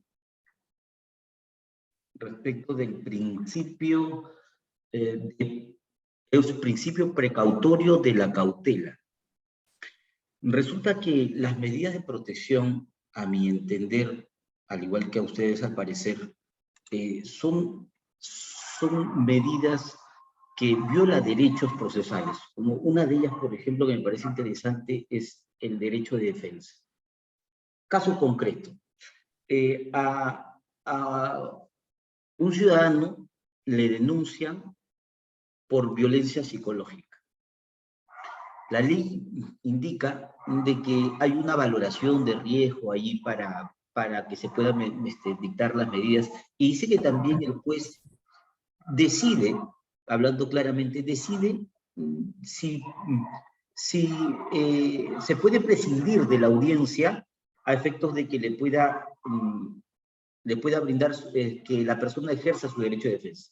Y ahí viene este principio que quiero indicarles, el principio precautorio o de la cautela. Porque, ¿qué habla este principio? Este principio dice que ante solo la sospecha de la existencia de un maltrato o violencia física, psicológica o sexual, el tema es, creo que el verbo rector sería la sospecha, ¿no? Yo quisiera que ustedes me podrían sacar algunas dudas. ¿Alguna casación que nos hable cuál es el límite de la sospecha? Porque en el caso que les he planteado, es una denuncia, a mi criterio, hasta calumniosa, porque el propósito de la madre es de que el papá no vea a su hija que acaba de nacer, 3 meses de nacida. Y ella, asesorada, perdónenme la expresión, por el abogado del diablo, le dice, mira, yo tengo mecanismo de cómo puedes alejar al papá. Entonces ella va y presenta una denuncia ante la comisaría especialista de familia, y esto se corre traslado al juez, y el juez dicta la medida de protección, alejando 300 metros del padre hacia, bueno, su supuesta agresora. Entonces, yo he tratado de hablar con el juez, pero me salen con este tipo de principio. Y aquí yo quiero compartirles a ustedes, ¿cuál es el límite de sospecha? Porque si vamos, el tema de la sospecha hasta lo podemos discutir de lo que se discutió bastante en prisión preventiva. La sospecha fuerte, el último acuerdo que la sospecha vehemente. A veces los operadores de justicia, es decir, los que administran la justicia, como muy bien lo dijo la doctora Solórzano, se van muy a lo rajatabla y no hay un valor agregado de análisis. Porque esto pone en riesgo incluso el derecho de patria potestad que tienen muchos padres. Yo quisiera, por favor, a usted en primer orden, doctor Jorge, y a la doctora Solórzano, si me podrían indicar si han oído acerca de este principio y sobre todo qué relevancia tiene. Dice que es el principio rector de la ley 30364, pero la ley, fin y al cabo, es una ley como otras especiales que no pueden estar, bajo mi criterio, por encima de lo que es la teoría general del proceso, sobre principios procesales. Y si hablamos de ponderación, creo yo que los principios procesales podrían estar por encima de una ley especial, pero eso quisiera que por favor me podrían dar algunas mayores luces con todo respeto. Eso sería todo, doctor Jorge. Yo creo que si yo fuese juzgador, doctor, lo primero que me preguntaría, juzgador en cualquier instancia, en cualquier rama, me preguntaría si lo que me dice determinada persona es cierto. Al leer o al evaluar la pretensión jurídica, diría, ¿será cierto? Ese sería el primer filtro que yo, si fuese magistrado, pasaría. Si los elementos probatorios, porque miren, si vamos a hablar de estándar de prueba para el otorgamiento de medidas de protección afectando el derecho de defensa, vamos a tener que hablar sí o sí de Michel Taruf, que creo yo que es uno de los más grandes exponentes y los principales juristas que tiene autoridad para hablarnos de prueba. Entonces, si yo quiero vulnerar el derecho de defensa, vulnerando este principio también, que dice aquí, principio de sencillez y oralidad, quiere decir que nos invita a llamarnos a una audiencia, pero el doctor Luis lo dijo claramente. La norma dice que, de ser necesario, las medidas se dictan de manera inmediata. Y si se dictan de manera inmediata, tengo que ver las fuentes y los medios de prueba que me está presentando el pretensor de las medidas de protección. Y nuevamente volvemos a lo mismo. Ya no por el filtro de admisibilidad, porque vamos a suponer que pasó el filtro. Vamos a suponer que estamos frente a un juzgador que se ha tomado la libertad y se ha tomado el tiempo de pasar el filtro de admisibilidad. Y vamos a darnos cuenta en ese aspecto de que sí, ya estamos frente a un caso de violencia. El estar frente a un caso de posible violencia o presunta violencia nos va a invitar necesariamente a seguir la regla de vulnerar el derecho de defensa y sacar las medidas de protección de manera inmediata. Yo considero de que no, sino de que ahí se debe pasar un segundo filtro, que es justamente el estándar de prueba y el grado de convicción de verosimilitud que tiene el hecho materia de denuncia con la pretensión de medidas cautelares, perdón, la protección de medidas de protección que se tiene. Entonces ahí comienza otra problemática. Si me van a restringir el derecho de la defensa, y me van a decir, señor, acá están sus medidas de protección, usted ya lo denunciaron ya, y acá está, y me mandan al policía y todavía lo ponen, ¿no? Y yo no sé por qué ponen eso, ¿ah? Quizá también sea motivo ahorita de crítica jurídica. ¿Por qué dice, se le ordena al policía a darle lectura de manera fuerte y enérgica sobre las medidas de protección? Yo no entiendo por qué dicen eso, ¿ah? De manera fuerte, contundente y enérgica, que se le dé lectura a las medidas de protección. Entonces eso es algo preocupante. Voy a hacer un paréntesis, doctora Solórzano. Sí, doctor.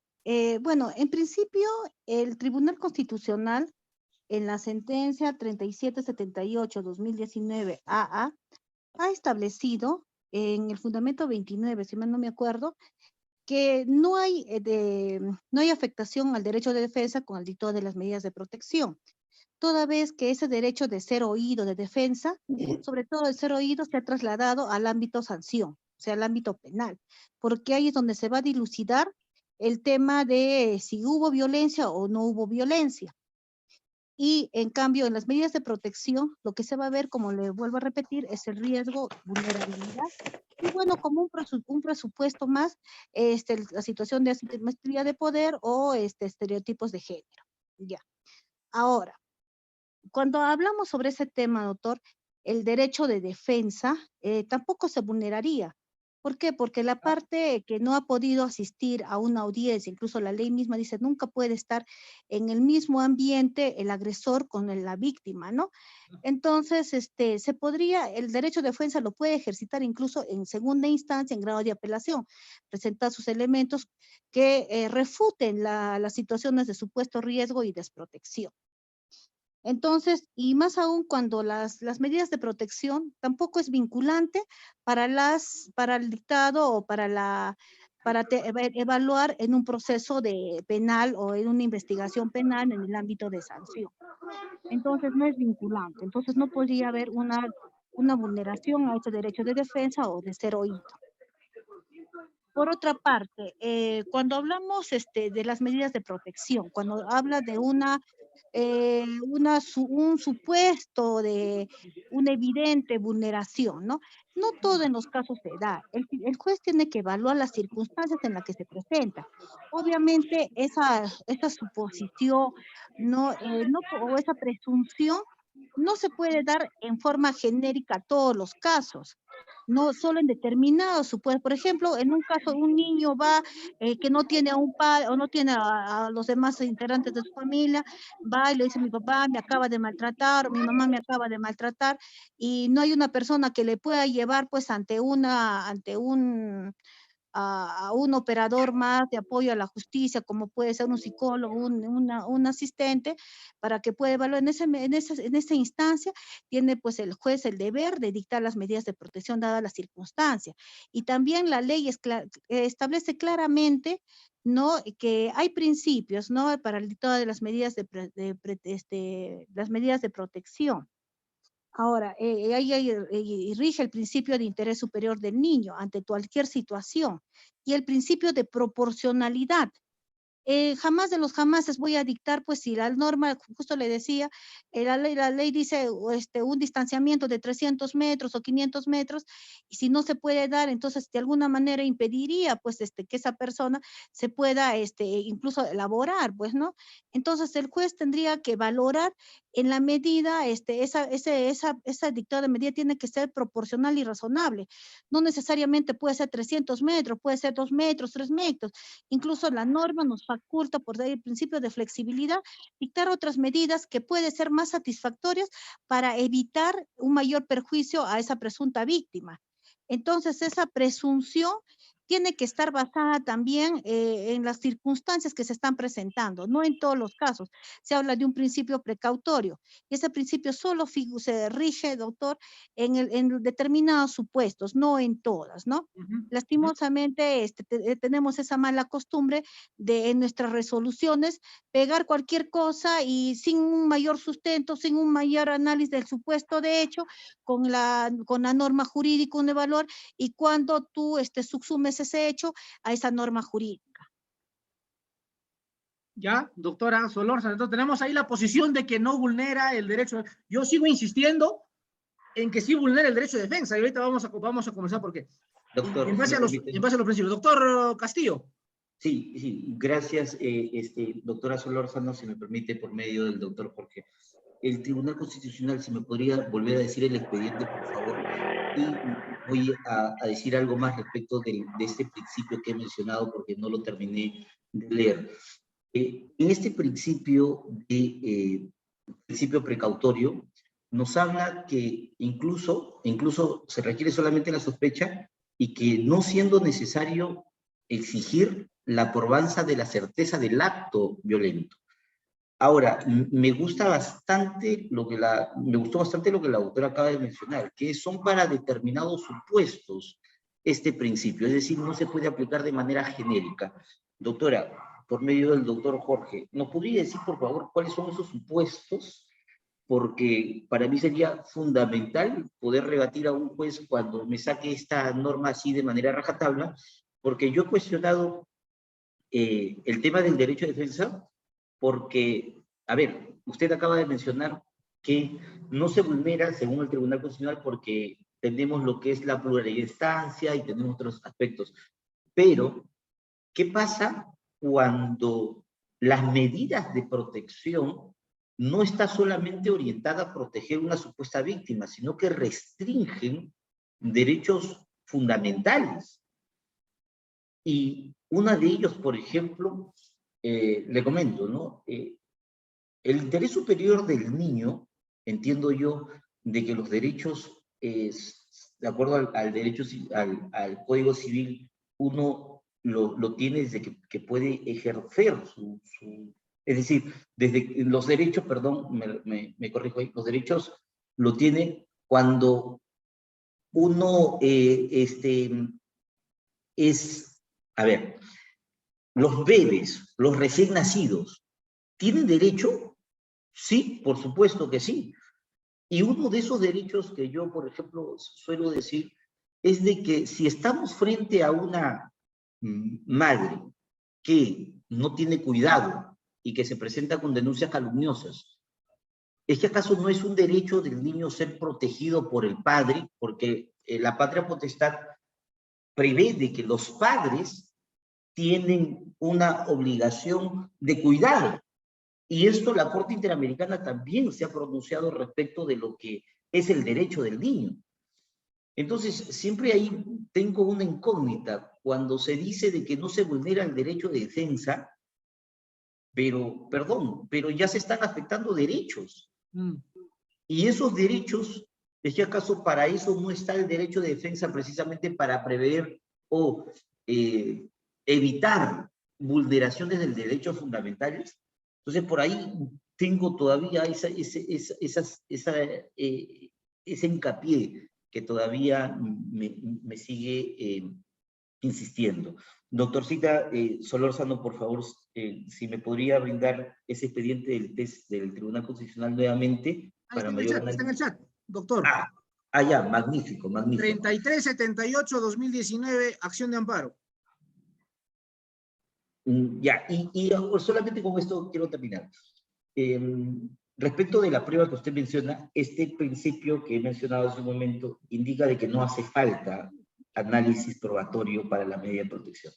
Insisto una vez más por medio de usted, doctor Jorge. Doctora Solórzano, ¿cuáles son esos supuestos de aplicación de ese principio? Fuera tan gentil, por favor. A ver, doctora. Sí, doctor. ¿Cuándo se da una medida de protección? ¿Cuál es el objetivo? ¿Cuál es la finalidad? Es proteger la integridad física de la persona y la vida.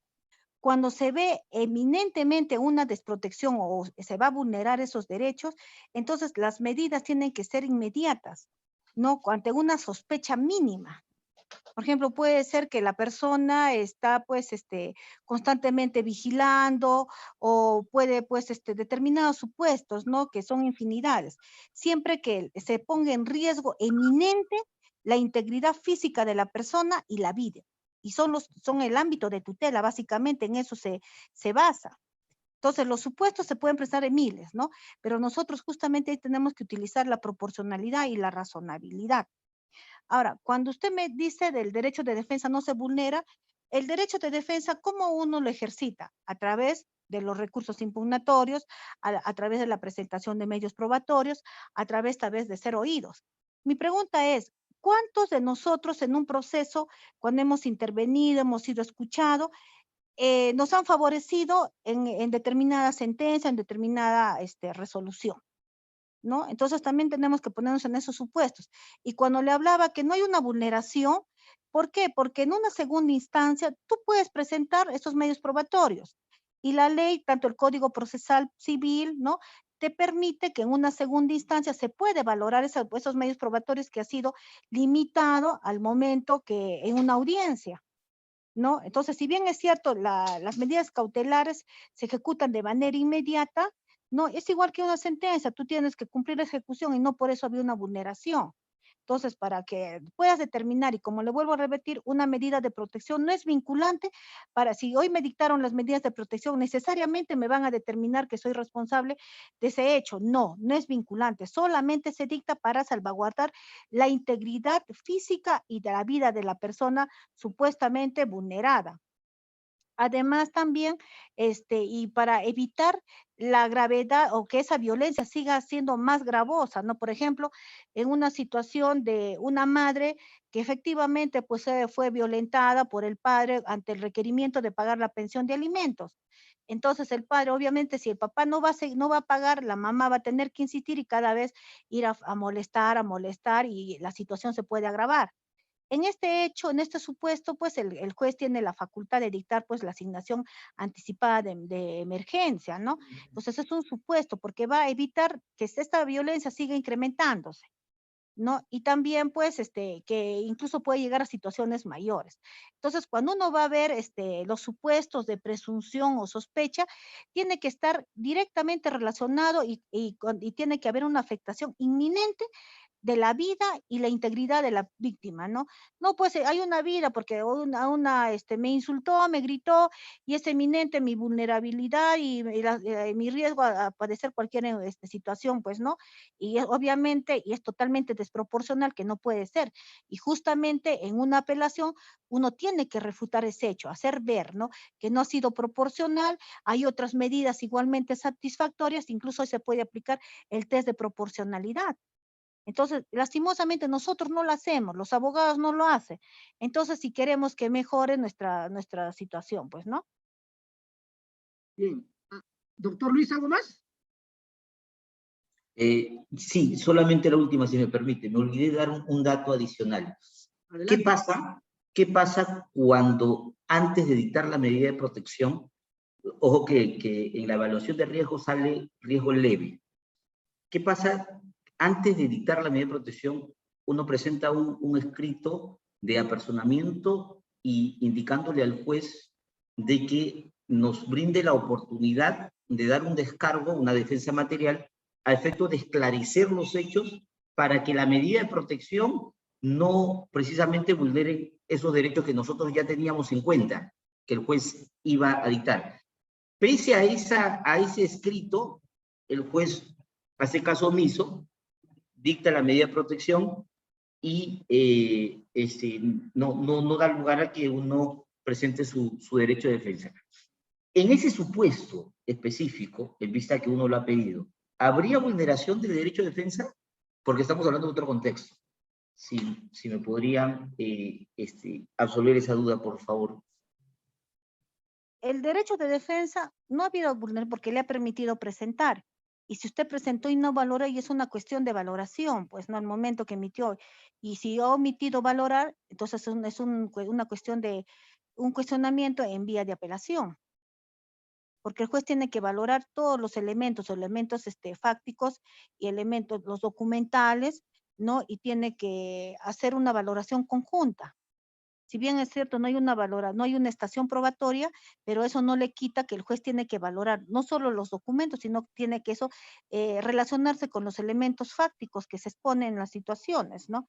Y como lo vuelvo a repetir, al momento que uno apela o presenta su documento, solamente son dichos y uno tiene que refutar lo que ampara. La señora puede decir a mí, me gritó, me insultó, pero no estamos aquí en las medidas de protección hablando del tema netamente de violencia, sino los supuestos de riesgo, vulnerabilidad que se toman en cuenta y ese riesgo, en qué medida, ese estado de vulnerabilidad, en qué medida va a afectar o va a agravar o ver un peligro inminente en la vida o la integridad de la persona.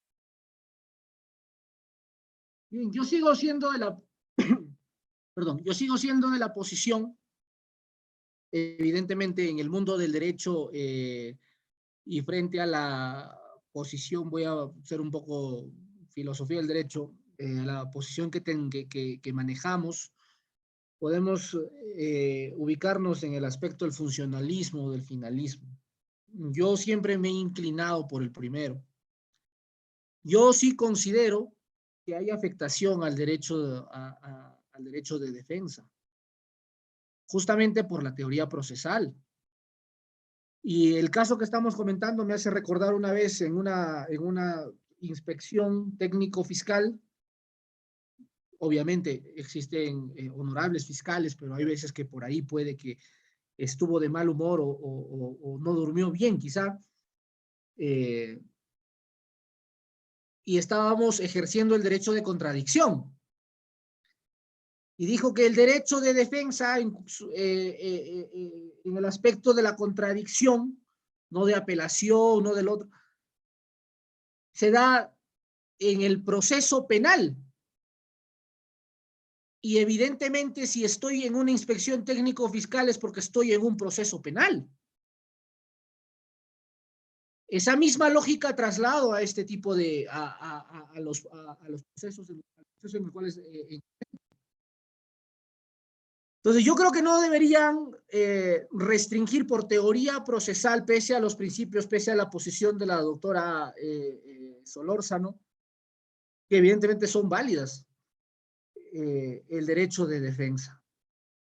Ahora, la posición de la doctora es, no se nos vulnera porque en apelación podemos hacer el ejercicio, realizar la defensa ahí, pero recordemos que el otorgamiento de medidas de protección, a mi entender y a la posición que manejo, siendo estrictamente funcionalista, es parte de un proceso.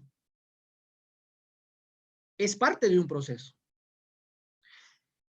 No podría existir una excepción basado en un principio, a mi criterio, basado en un principio que nos restrinja el derecho de contradicción.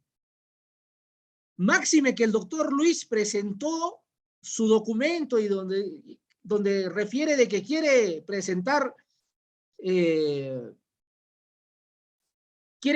sus argumentos de descargo. Eso no le invita acaso al juez. Una cosa es que sea urgente el tema, pero la urgencia no puede ser limitante del derecho, salvo lo que dice, salvo los supuestos en los que la doctora evidentemente ha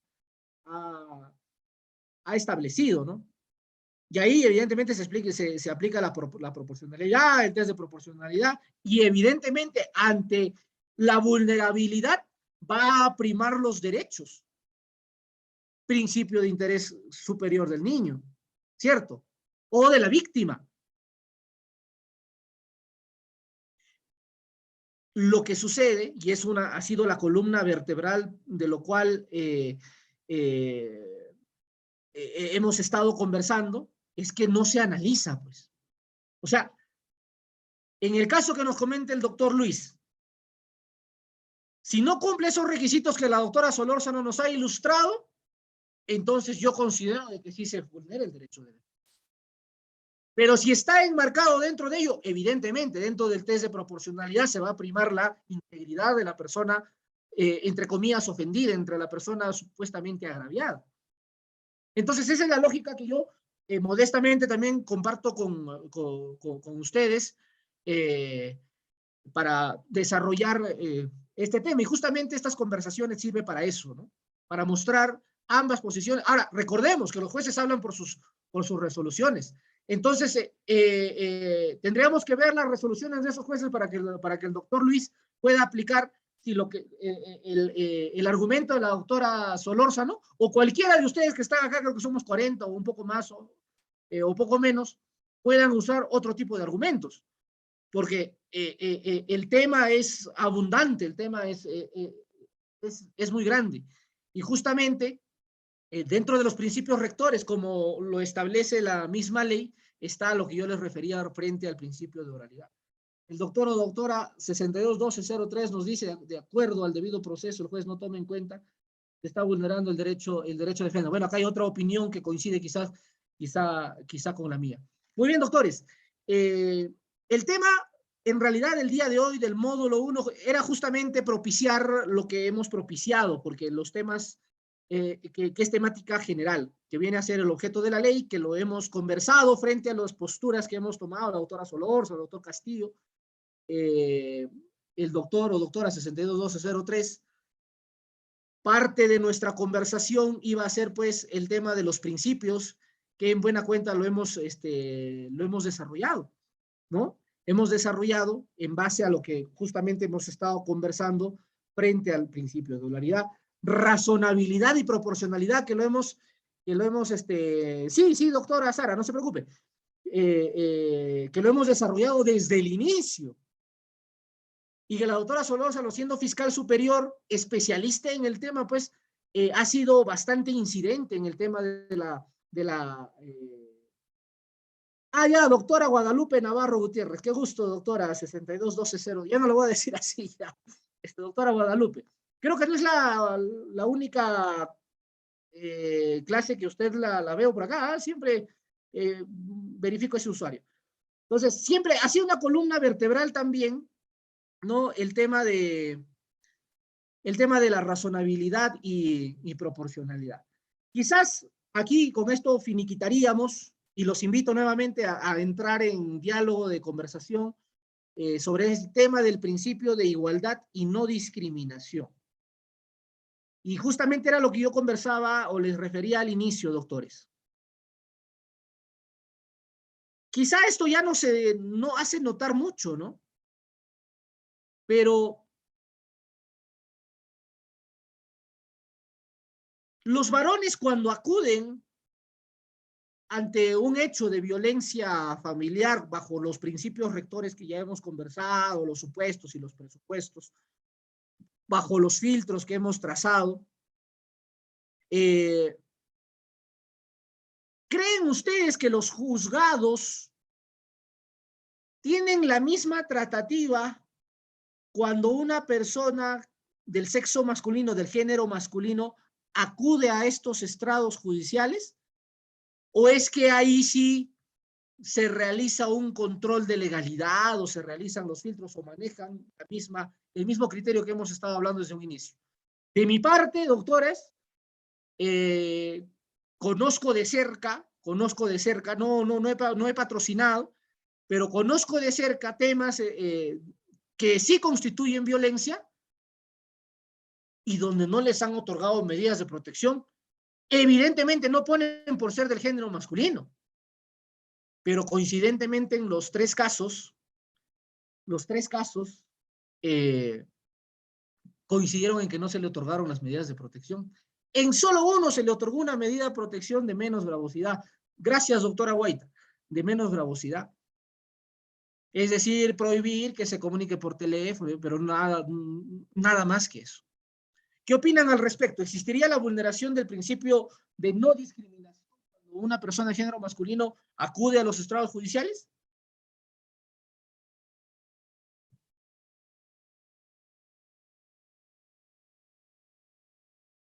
Doctor. Sí, doctora. Sí.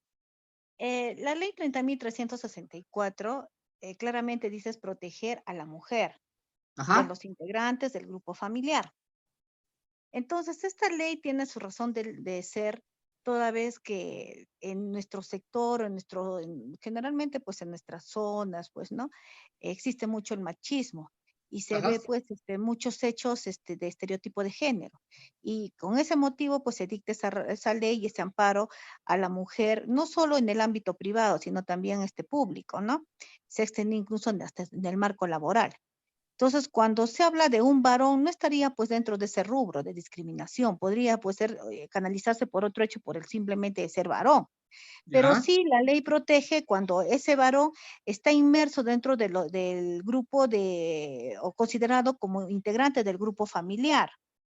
No, si bien es cierto, también no se le dicta en una mayor intensidad esas medidas de protección, es porque existe cuando uno hace esa calificación de relación asimétrica, pues es poco los casos, o por lo menos al momento que la persona agraviada, siendo varón, expone relato de los hechos, no hace ver pues que no tiene ese poder, no es una persona con esa situación de vulnerabilidad. Entonces también ahí se enmarca la forma como él describe los hechos y cómo él se presenta ante la judicatura, ¿no? Ya. En algunos sectores obviamente no se dicta esas mismas medidas, pero también en otras sí, doctor. No, dependiendo también cómo él ha narrado los hechos, cómo se presenta. Incluso tengo entendido que en algunos CENS ellos dicen, no, pero nosotros solamente es centro de emergencia mujer y descalifican al varón. Entonces el varón tiene que ir, pues si no es a medicina legal del Ministerio Público, recurre pues a un departamento o a un médico o un psicólogo privado, pues, ¿no? Y a veces eso también no se está calificando dentro de los parámetros para ser considerado como violencia, porque la ley también no te establece que puede ser de otros, ¿no? Entonces, ahí también es bastante discutible esta situación, la forma como él expone, ¿no? A veces por su misma condición de varón no cuenta los hechos, porque sí hay bastante violencia, doctor. Yo cuando trabajaba en una provincia, como provincial, era bastante curioso que el hombre era el más vulnerable, ¿no? Incluso había muchos temas de infidelidad y había pues su dignidad estaba totalmente resquebrajada, ¿no? Y cuando uno le decía, ¿y usted por qué no sale? No, ¿no? Entonces, sí se veía bastante vulneración. Y dice, ¿por qué no denuncias? No, es que yo no puedo. Incluso se sometían pues a cuestiones bastante denigrantes por permanecer a la familia. Entonces, la forma como ellos también exponen, ¿no? No habría ese tema de discriminación propiamente, ¿no? Ahora, en cuanto a la aplicación de la propia ley. Ahora, que los legisladores hayan discriminado también la protección a este varón es una cuestión pues totalmente ajena y no está pues dentro del ámbito de la judicatura, ¿no? Exacto, Ahora, otra cosita más, había una pregunta donde decía, ¿por qué en las subprefecturas se le exige más que en los juzgados? ¿Por qué? Porque la Constitución establece que el único que puede juzgar es el Poder Judicial. Y si a las subprefecturas se le dicta determinadas facultades, justamente es como una forma de paliar y evitar mayores situaciones y hacer una mejor convivencia en las personas, ¿no? Eso es básicamente. Y no para que ellos determinen o juzguen determinado caso, ¿no? Gracias. Correcto. Muy bien. Entonces, habiendo esclarecido todos los temas que teníamos concernientes para el día de hoy, me gustaría estar en contacto con usted, doctora Solórzano, para aspectos académicos, evidentemente. Porque ya da miedo tener amigos fiscales, hay veces, ¿no? Porque te dicen que estás haciendo cosas ilegales y no es así. Yo creo que, bueno, eso ya será materia de conversación de otro momento. Muy bien. Doctores, ha sido un placer. Es la primera clase después de mucho. Después de clases universitarias, donde hay alumnos que conversan igual que ustedes, pero después de mucho, una clase muy dinámica, y eso es la esencia, ¿no? Entonces, ha sido para mí muy fructífero y creo que para todos en general estar en esta clase, en esta conversación que hemos tenido en este primer módulo, que, repito, vimos los temas generales del objeto, principios, rectores de la ley 3036-4, ahora ya se pasa pues a los estamentos ya más de fondo que seguramente los próximos colegas abogados van a desarrollarlos. Muchísimas gracias, doctora Solórzano, muchísimas gracias, doctor Castillo, y a todos. Cuídense un montón, nos estamos viendo muy pronto. Conmigo ya no va a haber ninguna clase más respecto al tema, ya van a venir otros ponentes. Estamos por las redes ahí contactándonos. Un placer, cuídense, muy buenas noches. Buenas noches, doctor Jorge. Muchísimas gracias. Igual a cada uno de los participantes, los esperamos la próxima sesión. Buenas noches. Buenas noches, muchas gracias. Buenas noches, gracias. Muchas gracias a todos. Muy buenas noches. Nos remiten el material, por favor. Gracias. Sí, el material va a ser remitido al grupo. No se preocupen, doctores. Gracias. Gracias, buenas noches. Buenas noches. Buenas noches.